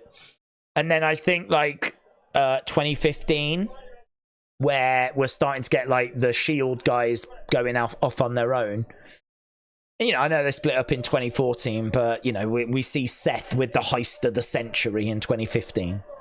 For me, that year was a bit of a come down. 2016, I think we come down a little bit more. For me, it's just we do this. We just do this. We just keep coming down. 17 to 19. Nah, mate. I don't think anyone can make a case for 2019 being good. In fact, funny you should say that. I've seen YouTube videos that say 2019 is one of the worst years WWE ever had. You know, you got like Roman and the dog food and all of that. Isn't it like when Roman's feuding with Baron Corbin? It's just... And then we get into the pandemic, don't we? Ugh. Listen, if you're going to sit and praise the good times, you have to be honest about the bad times. And I think that closer you get to 2019, they're bad times. There's some highlights, don't get me wrong, it's not all terrible. Becky, with the bloody nose and everything, the man. Ronda coming in. You know, that was what, 2018? She had a great match at WrestleMania 34. Asuka getting called up. Although she lost at 34, that sucked.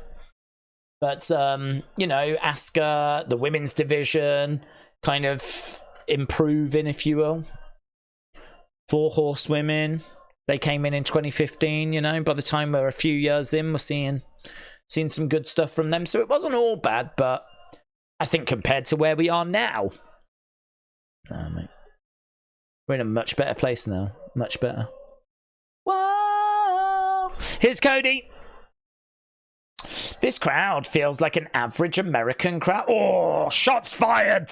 You just called a Canadian crowd an average American crowd. They are not going to appreciate that. Here he is, and he signs that sign for American Nightmare. Cody Rhodes, mate, he's got a big smile on his face.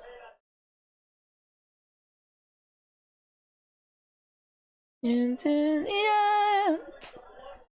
Yeah, man, Cody Rhodes. He loves it. He was born for it. Cody Rhodes was so born for this job. He loves it. He loves meeting people. He loves talking to fans. He loves being the champ. Well, you can understand it. It took him his whole life. So Cody has made his way down. We've already got Kevin and we've already got Randy in the ring.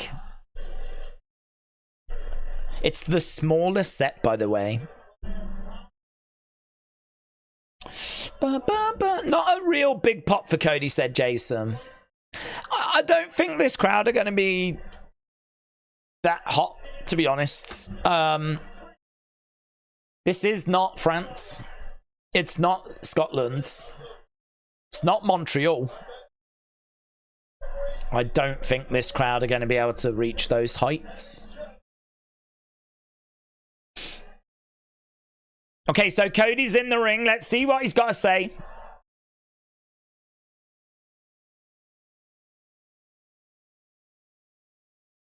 Kevin sat in the corner. Randy. There we go. Bit of Cody champ breaking out.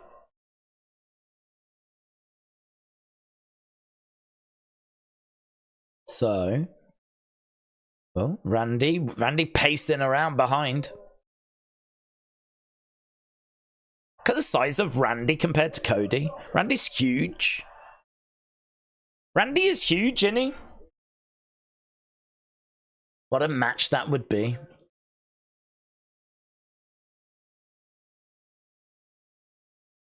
I would love Randy to turn on Cody. Randy is all about himself. You know, is the opportunist, is the apex predator. He is someone that you could see why he would take out Cody. Like, I love you, but I love that belt more. Look at the size of him. Boost for Solo. Randy turning on Cody would be genius, said Joe. Who turns up to SmackDown dressed for a wedding each week, said Trippy Gary. Days is Days, Tommy is Tommy. Even those of us who know Days and Tommy's real names have shared streams on web and interviews with them. William, shout out to you. Okay. Oh, the Viper is lurking, said Cody. RKO. I feel like we will get it. I don't know when. I don't know when. This crowd is a hockey crowd. They need to get them a good football crowd. France and Scotland has spoiled me, said Rob.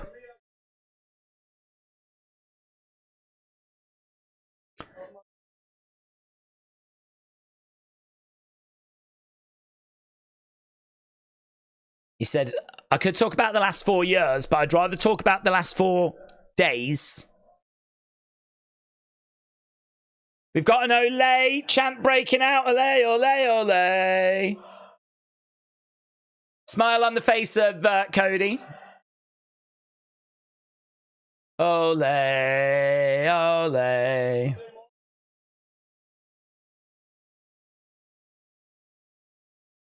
Oh. His mom was not well.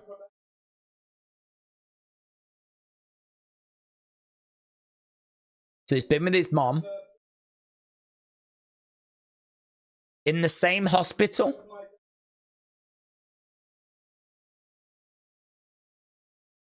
Oh. Kevin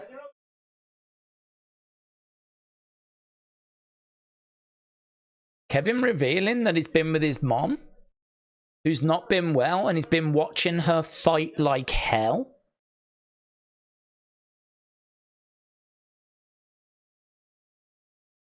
My mom is still in that hospital bed.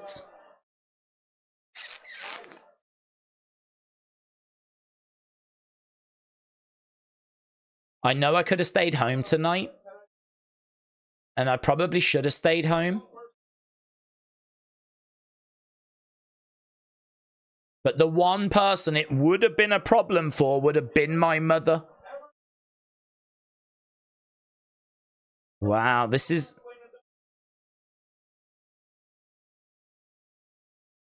amazing, but in a horrific way. I didn't know any of this.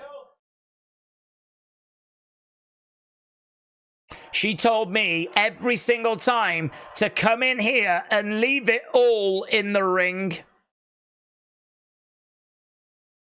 If she heard. Wow. Wow.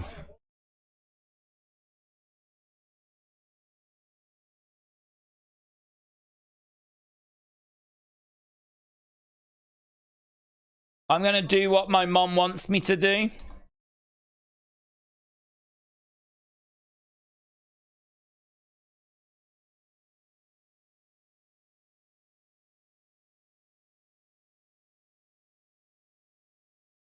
So he said he wants to beat the asses of the bloodline worse than ever before.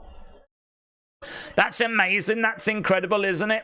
KO is highly motivated. A real heartfelt promo, said Brony. Wow, said Hayden. Amazing promo, said Finley. Prayers to Kevin Owens. Prayers to Kevin Owens. Absolutely.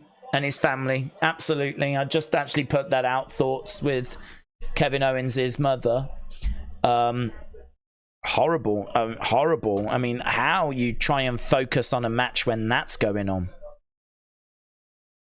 Yeah, they're sending their best wishes as well. We didn't hear from Randy, you know. There was a fun moment where Randy went and stood in the corner. Kevin Owens was kicking the ropes and Randy was like, oh. I just noticed that. He was surfing. Whoa. What if the Tongas were in the hospital, says Clay. I mean, I don't know if that's a real story or not, but I'm guessing it's real. Bloodline is about to get flatlined. Spartan said, Days, are you watching the F1 Grand Prix, British Grand Prix? I don't have any plans to. We were talking about F1 the other day, actually. I mean, we go wherever the conversation goes. And I said, I do like F1. I do. I am a fan of it. But I just can't watch it at the moment when, like, Max Verstappen is so dominant. Because it just takes the intrigue away, really. Like, if someone was running him close, then I would tune in. But it just looks like he's going to run away with the championship again this year. It's sort of like, okay. It's a bit different with football, I suppose, because at least with the Premier League, if Man City run away, you can support your team and hope that they can get the Champions League spots. Or, do you know what I mean? There's other stuff to play for, or maybe they'll win an FA Cup, or maybe they'll win the League Cup, or if they're in Europe, maybe they can win that. So it's not just about coming first, but with F1, it sort of feels like it's all about coming first. So I'm not really that engaged with it, to be honest. I'll keep an eye on the results. But yeah, I'm more excited for like next year and the year after and see if we can mix it up a little bit. Big promo for tag titles on SmackDown is interesting, said Draco. Surely A-Town Down Under are losing. Yeah, we have got a big promo right now. It has been a show that's lacked OMG moments, you know. So if we are going to get something, it's got to be coming in that main event. Norma said, my heart goes out to Kevin and his mom. Completely agree, buds. Completely agree. Tomorrow. Yeah, well said. Well said, Norma. I didn't know that Kevin's mum wasn't well, said Maggie. Kevin, hope that she gets better soon. But did you see the first ever jetpack race? I didn't know. This hurts. The promo is trying to convince people to care about the tag titles, says Stone. DIY must be winning based on the tag team history promo spot, said Sis. Verks said, I love this promo. Daniel said, Man United are cooking something behind off the pitch at the moment. It is getting exciting. Yeah, I know, but they just need so many players. I mean, like, we need a striker. I know we could get Xerxes. We need a defender. I know we're looking at Delitz, but I feel like we need another one. We could probably do with a left back because chances are Shaw will get injured again. We definitely need a right winger. Oh God, I just feel like we're so far off the pace. It's going to take, I don't think this window is going to fix everything. But even if we're just a bit more flipping in the race, even if we're just a bit more competitive, you know. But I agree with you. Something is cooking up, Daniel. I agree with you. Josh said, big respect for Kevin for still doing what he does. Must be difficult during a time like this. I agree. I agree. Huge respect. Rest with Andy said, Days, if Seth loses, what should he do next? That's a great question. Well done. Well done. That is great. That is a great question. No, I don't know. I mean, if he loses, I think you've got to do a quick turnaround into a feud, and I don't know what feud that would be. Don't know how you quickly turn it around, but it would have to be someone would step up and challenge him, wouldn't it? And there'd have to be a reason for it.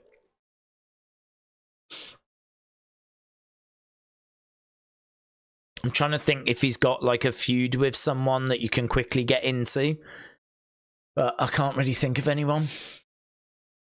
So would it be like some young buck that could like pick on him and challenge him? Who have we got on Raw? Let's have a look. Let's have a little look.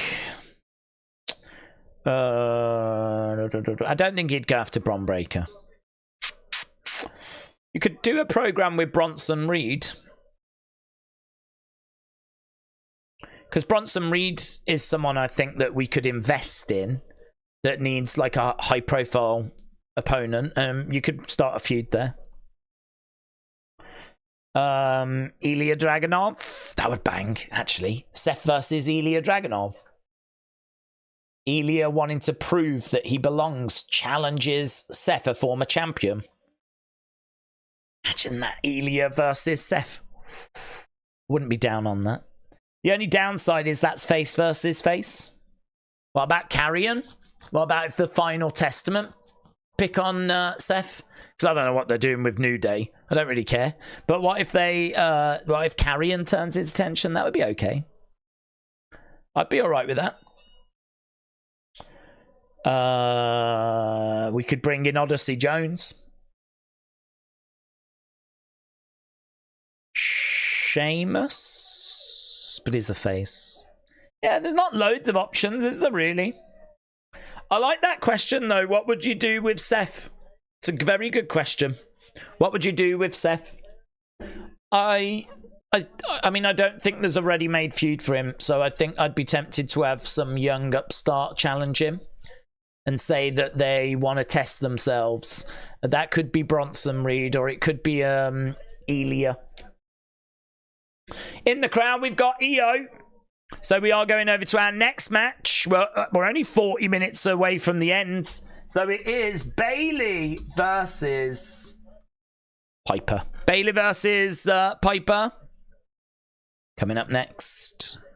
Harley said, has anyone created you in 2K game? I think so. But I don't have 2K24, so I actually don't know. I think so. I'd imagine I'm just killing it. I'd imagine I'm like, everyone plays as me, you know. Piper versus Bayley. Oh my god, imagine some of the entrances you could flip in and have me do. That one where you're like, whatever that is, with your butt. Wasn't it? Who used to do that? Was it the Iconics? Oh, doing like the butt kissing.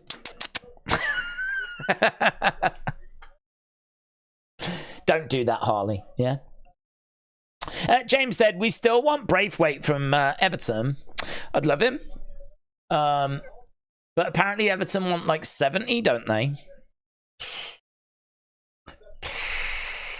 Get Delit for 40.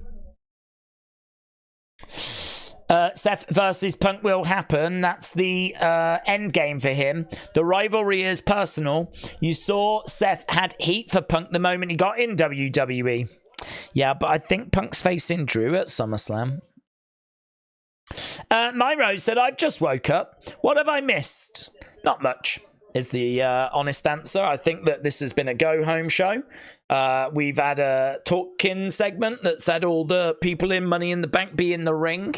We've had a couple of tag matches. Now we've got Bayley against Piper with Chelsea and with Naomi at ringside.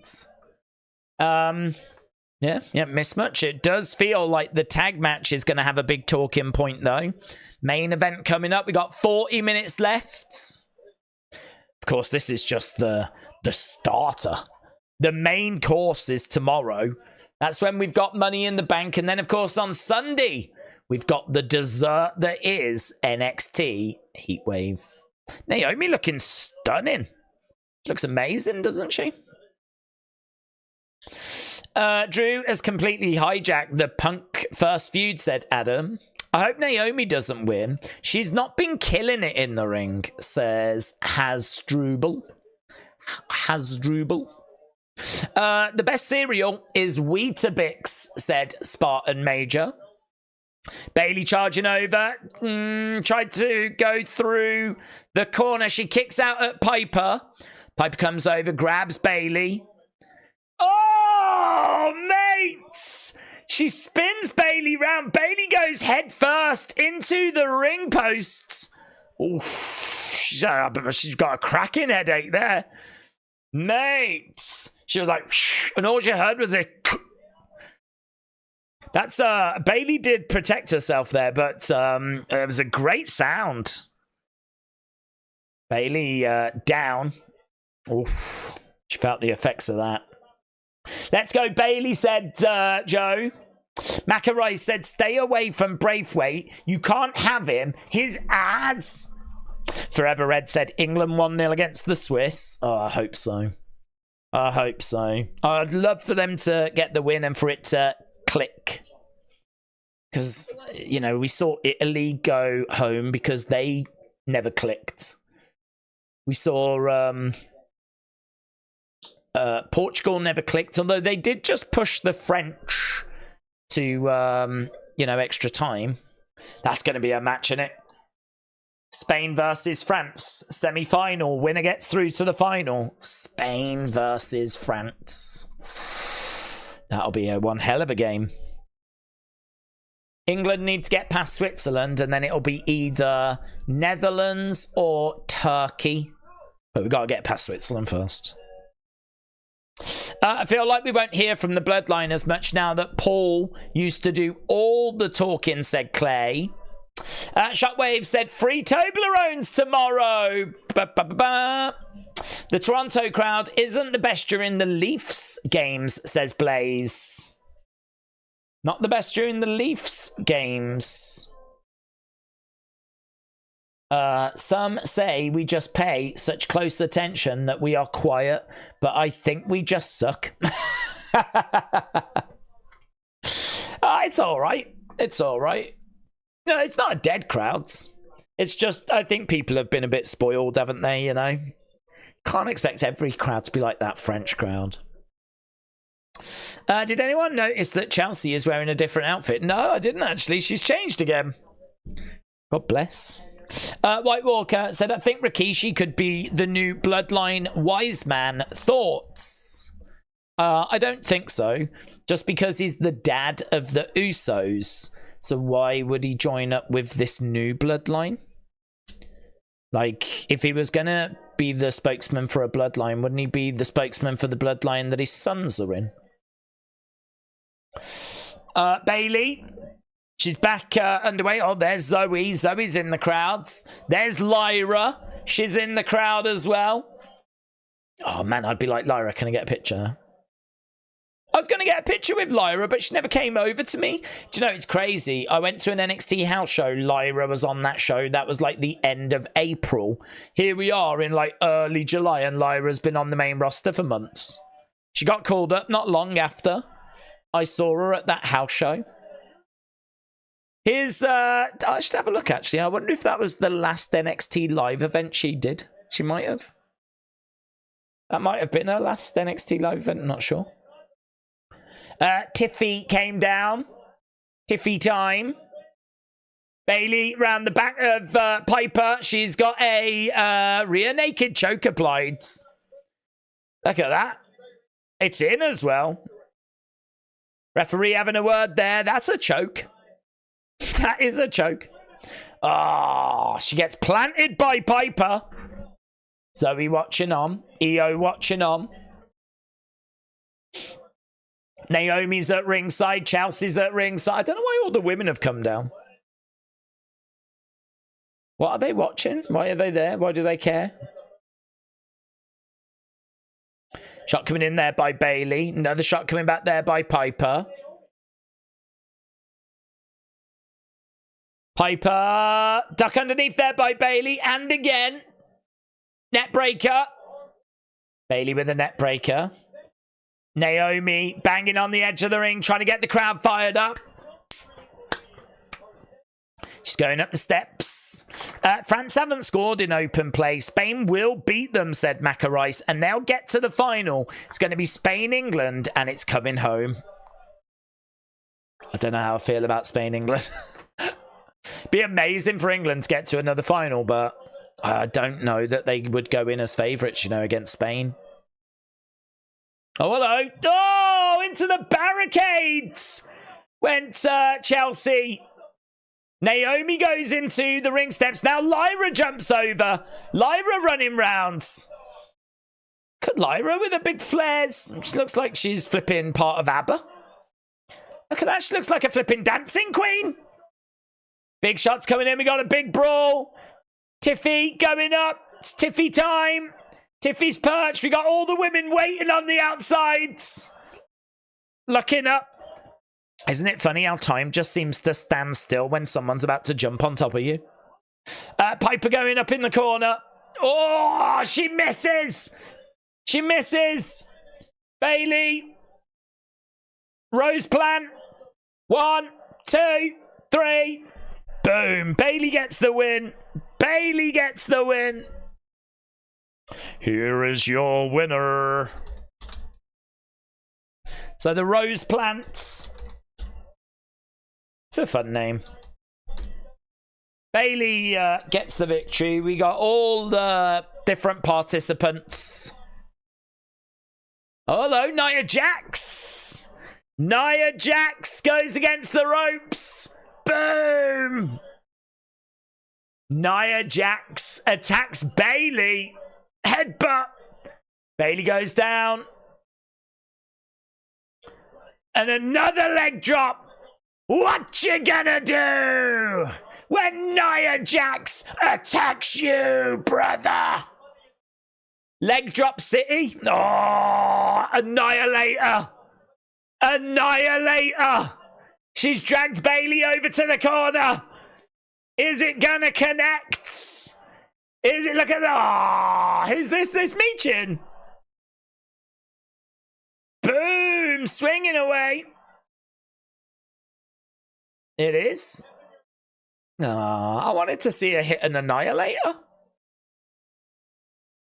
So Meechin in the ring. She had a kendo stick. She was swinging away. He's like, I got you. I got you, sis. I got you.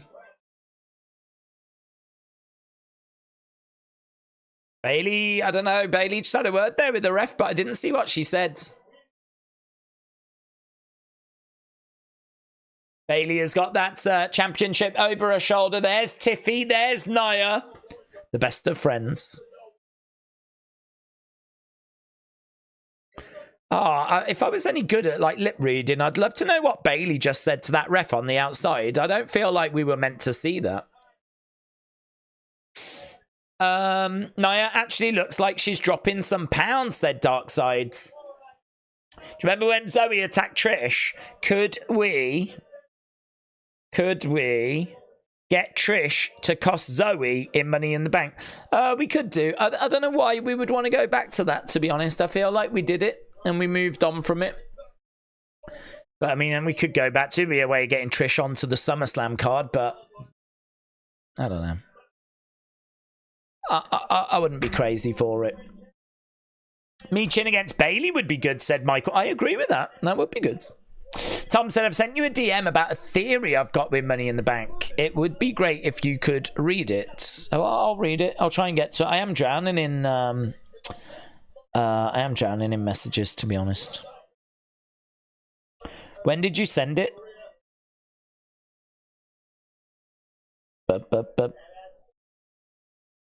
I've had 1, 2, 3, 4, 5, 6, 7. I've had 7 in the past. I'm getting a message an hour. So it is a bit tricky to kind of get to them. But I'm going to try and go through as much as I possibly can once we're done with the stream.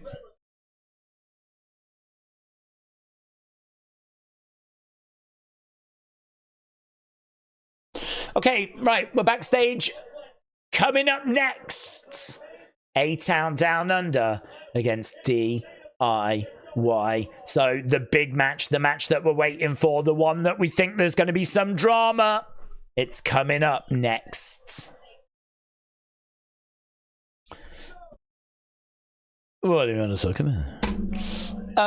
Why didn't Naomi make the save? What a bump, said Justin. I think, was she not otherwise occupied? I think she was otherwise occupied. Hello, what's this? Oh, Fanatics Fest. That should be good, actually. If I was in that area, I would definitely go to Fanatics Fest. Okay, we've got our scores in for our next match. So this has picked up a good 95% rating again. The in-ring man just not doing it tonight. But we do have A-Town Down Under. They're taking on DIY. Can this match deliver? Will we get a shocking moment as well? Did anyone see a Wyatt door on a dry erase boards? Oh, no. No, I didn't. A Wyatt door on an erase boards. If you've got an image of that, feel free to tag me in it.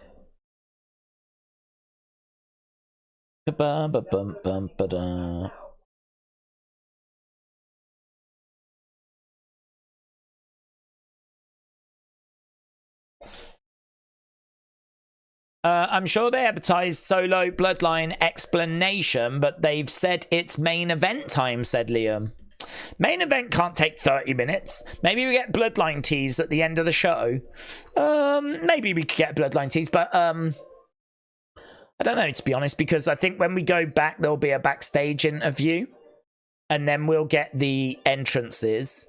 Then we'll get a commercial break. By the time the match actually starts, we're probably going to be looking at 40 something. Like, you know, it's going to be like 10 minutes before this match even starts, I think. With all the commercials and the little backstage things that they like to chuck in, I could believe this is our main event. Nick Aldis fined and suspended the Bloodline indefinitely. They'll be on next week, says Maggie. Defcon Prime and his Power Pets said, why don't Solo basic figures come with title belts? Why don't Solo basic figures come in title belts? They never really did. They never really did. Solo figures have never really come with accessories. I think you could get accessories in battle packs. 2 figures with a belt. as well. But yeah, basic figures have never really had accessories because they're basics. That's been the difference between them and elite figures. You can definitely find exceptions. You know, I can think of a Sergeant Slaughter that came with a hat, for example. And I'm sure they might have done the odd figure that came with like a real cheap kind of belt. But by and large, basics have always just been the figures. You know that though, don't you? You know that. They stopped doing them with the battle packs, didn't they? Battle packs used to always come like with accessories, and a lot came with belts. And then they stopped doing it, and it just came with like a stand. I think now they've gone back to putting belts in with the battle packs. Sunday. The Rock and Pablo Picasso were alive at the same time. Were they? The Rock and Picasso were alive at the same time. Oh. That's fun. I wonder if they ever met. Did we ever get to the bottom of why the door glowed in the Wyatt 6 section of Bo and Uncle Howdy, said Tortured Pickles. No. No. I don't think we really explored that. I mean, I just think that it was a way of presenting those two becoming one, if you will, you know. I think a lot of us knew they were one anyway, but that whole thing felt like it was building towards this big shocking reveal. And the big shocking reveal was, oh my god, Bo is Uncle Howdy. You know, I can't believe it. Right, next week we've got Michin against Nia. We've got Corbin and Cruz taking on Angel and Berto. So we've got 2 matches lined up for next week. Nia's Render has got her wearing a crown. Here we are backstage with DIY.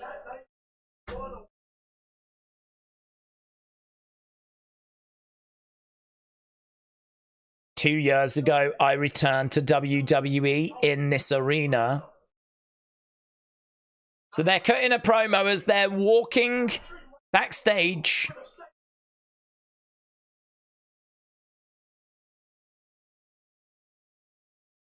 Toronto, let's go.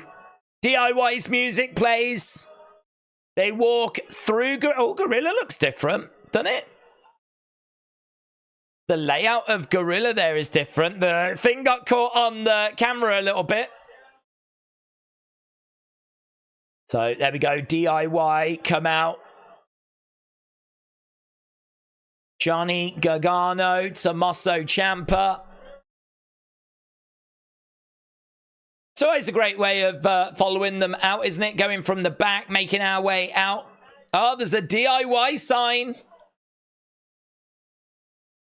Are we getting new tag team champs? Let's put the poll up, shall we? Let's ask the question.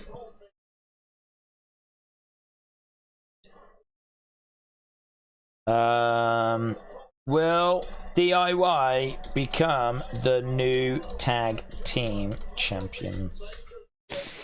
Yes or no? What are your thoughts? Security upgrades in Gorilla to prevent future Wyatt 6 attacks, says Ray. Basti said, as if they weren't trying to kill each other a few years ago. Ryan said, did you see Chris Van Vliet's interview with Mohammed Hassan? He said Tommaso played his lawyer in 2005. That is true.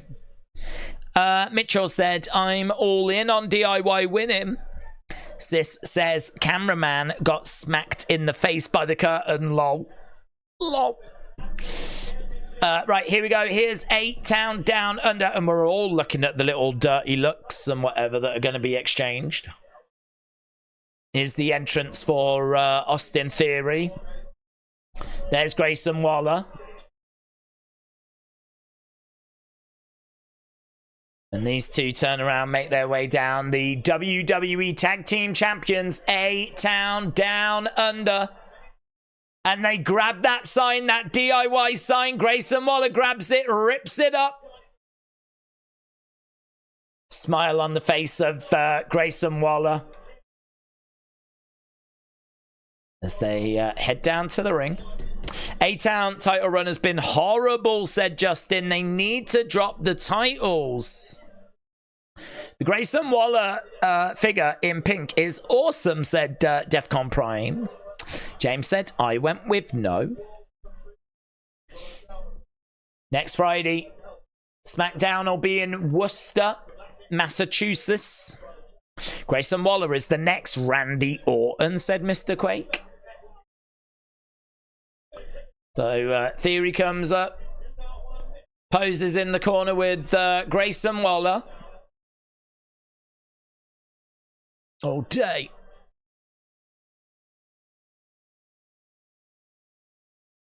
So DIY have still got their jackets on for some reason. All day. Okay, both guys have made their way down. Bell sounds. I was in the arena for DIY against Revival at NXT Takeover. Was you? That match stole the show. That was a banger, mate. That was a banger. Looks like we've got the 8K cams.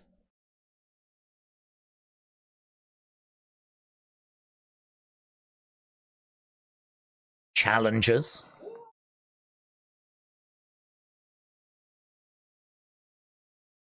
I mean, I don't think these cameras look that great. And in fact, the picture is frozen. So they cut away to a different camera.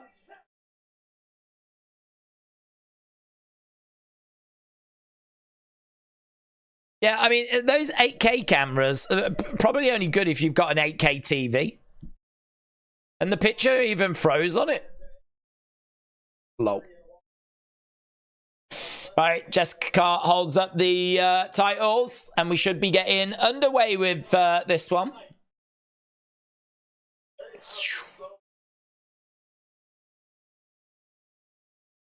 Okay, we are underway as Grayson throws in a forearm strike to Johnny Gargano. Kick to the midsection. Big shot coming in there to Theory. And we've got Waller and Theory both in the ring. Right, we need to change this over. Against the ropes, clothesline over the top to the outsides. They jump over, crossbody. Down goes Grayson, down goes Theory. They jump on the edge of the ring. They applaud. And they pat themselves on the back as we go to commercial. So A-Town Down Under versus DIY. I've got a 4K. It looks good, said Draco. The hair is ridiculous, said Leapin Lucha Larry. 8K is outdated. 8K wrestlers. We need 8K wrestlers. You're absolutely right. Maka said, if it was you, would you pull the trigger on Lola beating Roxanne? No, I wouldn't. And I wouldn't for one reason, and her name is Julia.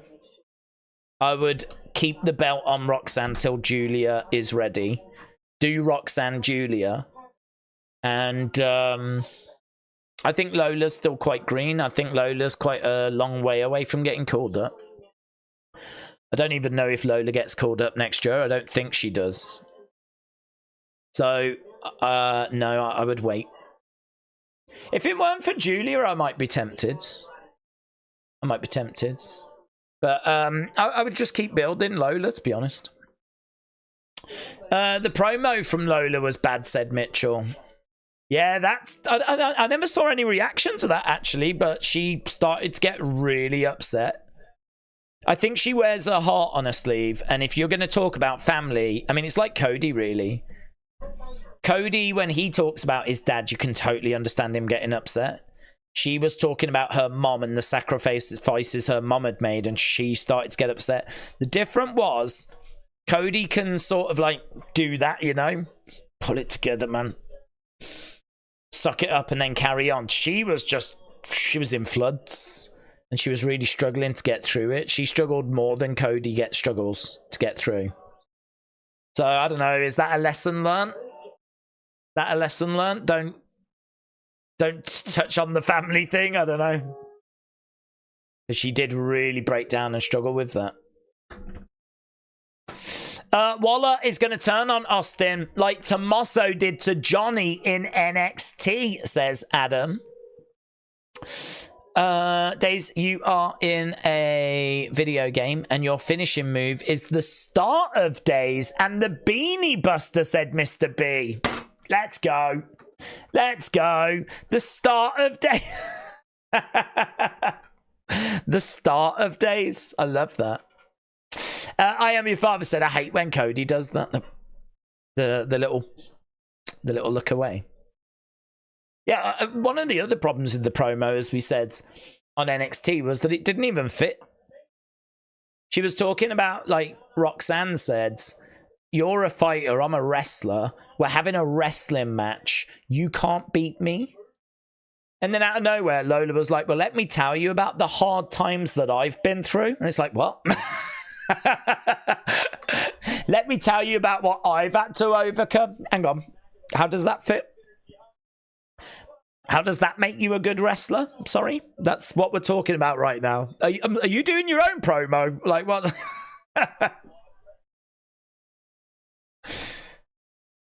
It'd be like me randomly going, oh, so you don't think I can cook? Hang on, sorry, what?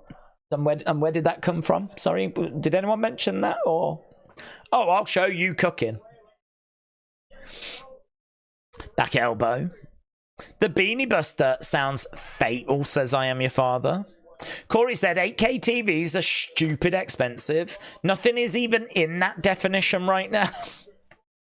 Not even real life. I wonder what definition real life is.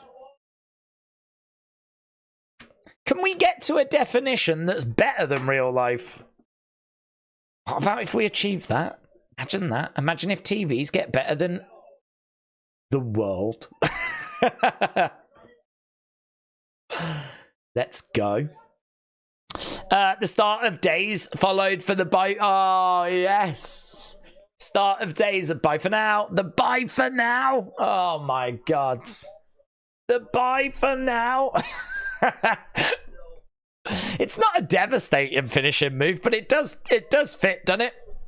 The bye for now.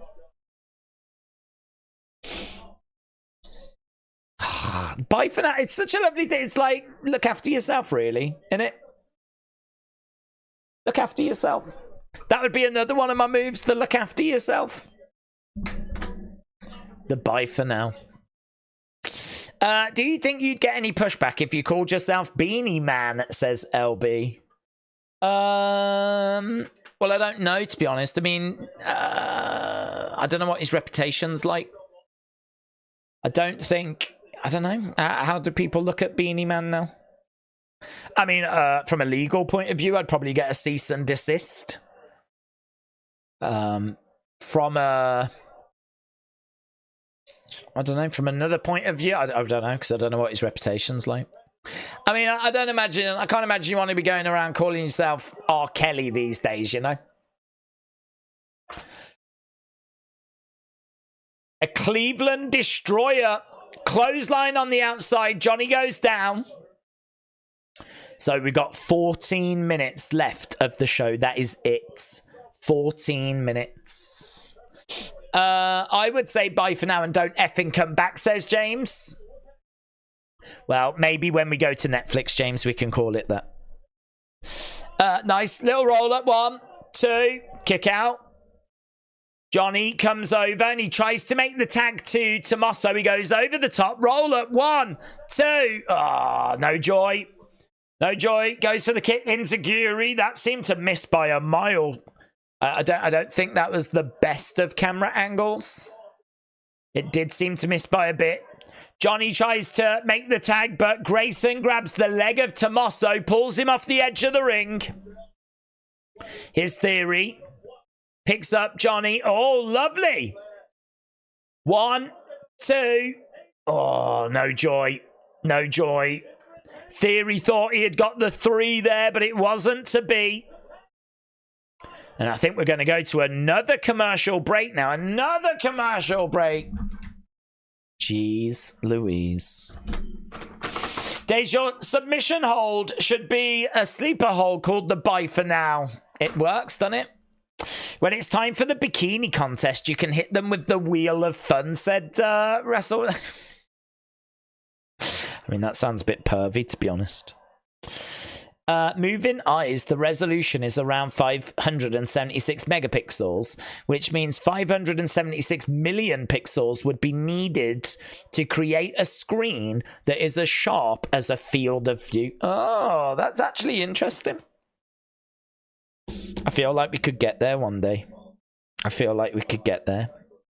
Mitchell said another commercial. Come on! Maggie said, I like Angel and Bert. Oh, I haven't seen him for a while. I've not seen anyone since Roman left. Days, I just tagged you some about the Wyatt 6, says Young Joe Productions. Wyatt door. Oh, yes. Oh, you're right.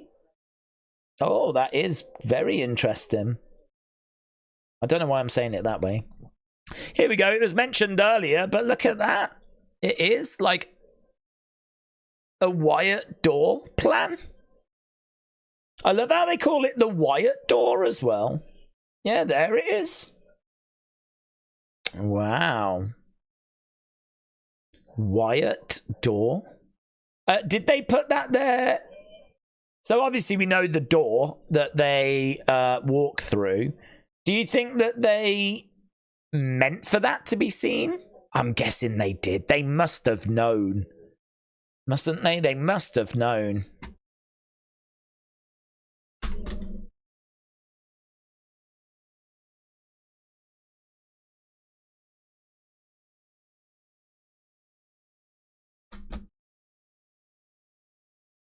Let's go. Ba-da-dun-dun-dun-dun.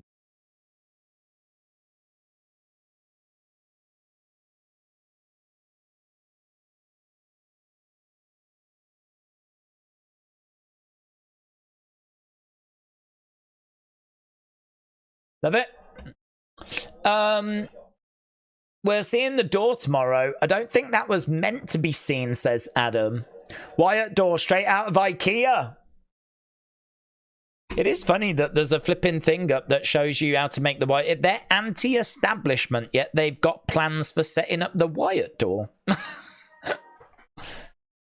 If I was Adam Pearce and I was backstage and there was flipping plans for the Wyatt door, I'd be like, who's put this here? Perhaps they've put it there. Perhaps the Wyatt 6 put it there. They're sending a clue to us, says Lloyds. Will it be used tomorrow? For sure, said Weasley. It's looking good, isn't it? Young Jojo says thank you. Thank you. Sunny, hello. Shout out to you. I hope you're well. Jonathan said 2001 A Space Odyssey was filmed on 70mm film, which is approximately 18K resolution, which is beyond human vision. And that was in 1968. 70mm film is approximately 18K resolution. Is it? That's hurt my head. 1, 2. Oh. So, this is interesting. We've got a development here. I'll tell you what. In trouble. 1, 2. Oh, Grayson gets his shoulder up. Grayson gets his shoulder up. So, Grayson went to hit Johnny. Johnny moved out the way. Grayson accidentally hits Austin Theory. Theory grabbing Johnny, hurling him into the commentary table. We got 9 minutes left. 9 minutes. 1, 2. Oh, lovely. Drop kick there by Theory. That looks so good by Theory. So Theory and Grayson still on the same page at the moment. 1, 2. But Johnny makes the save. Tell you what, really fun match. Really fun match. So right now, shot coming in there by Theory. Shot coming back there by Johnny. These two exchanging blows back and forth. Boom! Big right hand there by Grayson. Johnny coming over looking for a kick. Down goes Theory. Knee there by Grayson. Oh, big shot there by Tommaso. And he picks up Grayson. He's got him up. Oh, look at that. Tag made. In comes Johnny. There is Tommaso. They're looking to put Grayson away. Going over, looking for the cover. 1, 2. Oh! Theory just manages to get Grayson's foot on the rope, but not on the rope, under the rope, but it still counts. Really fun finish to this. We got bodies flying everywhere. Really, really fun. Back in the ring, roll up there by Grayson, and he's got a handful of tights. Oh, kick out by Johnny. Goes round the houses, gets him down. Gargano escape. Gargano escape. The Gargano escape. It's in. Oh, look at that. Theory stops Grayson from submitting. Oh my God, now they're both in submission holds. Grayson taps. Grayson taps. Grayson taps. No.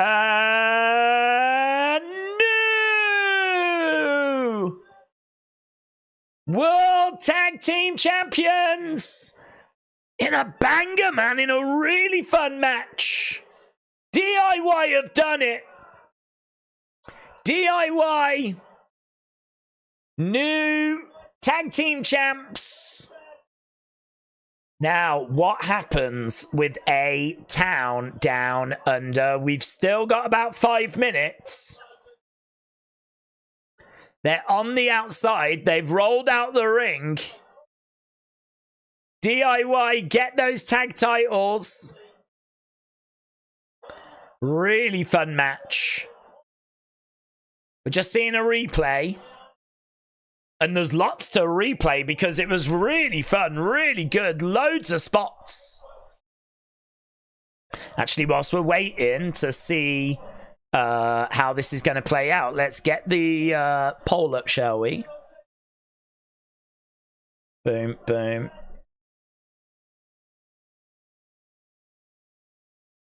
So that was the foot on the rope moment.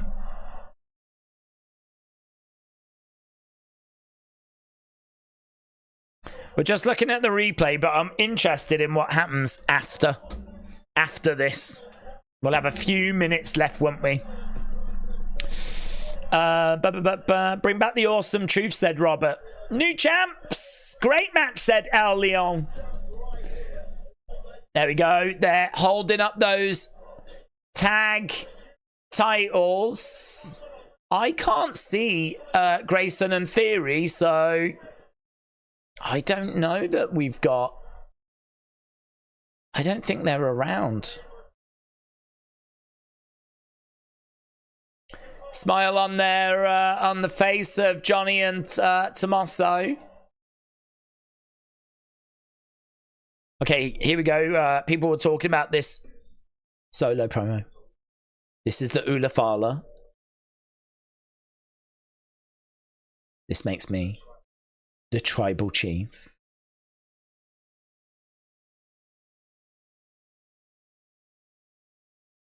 This is what my family needed.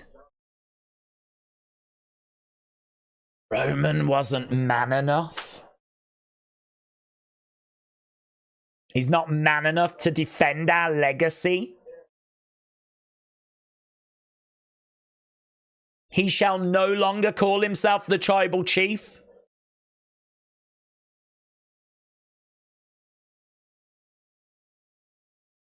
I'm going to take back our undisputed title.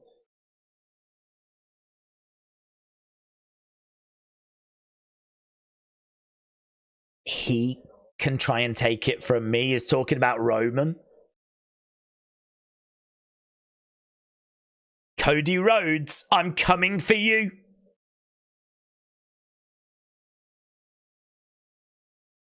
And you will acknowledge me.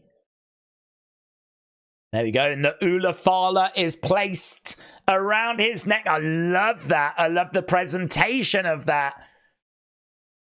Solo looks badass. He looks badass. That was so good. Yeah. Yes, boy. Love that. Love the ending of the show. Think they did a brilliant job. Well done, everyone. Well done. Great work, everyone. Not the strongest show in the world, but I think what we where we got in the end, we got somewhere.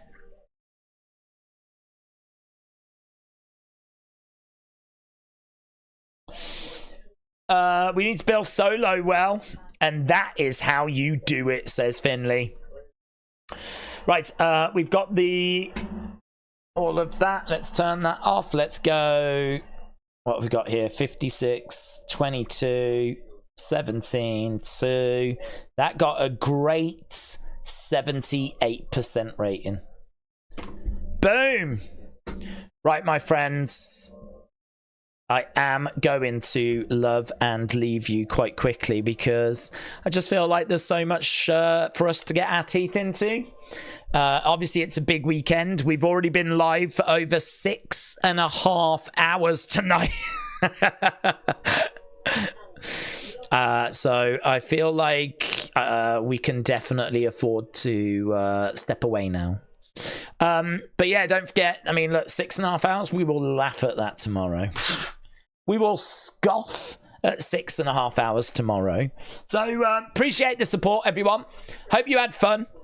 A big thank you to everyone that's joined us tonight, and all those that sent in super chats and shared their thoughts.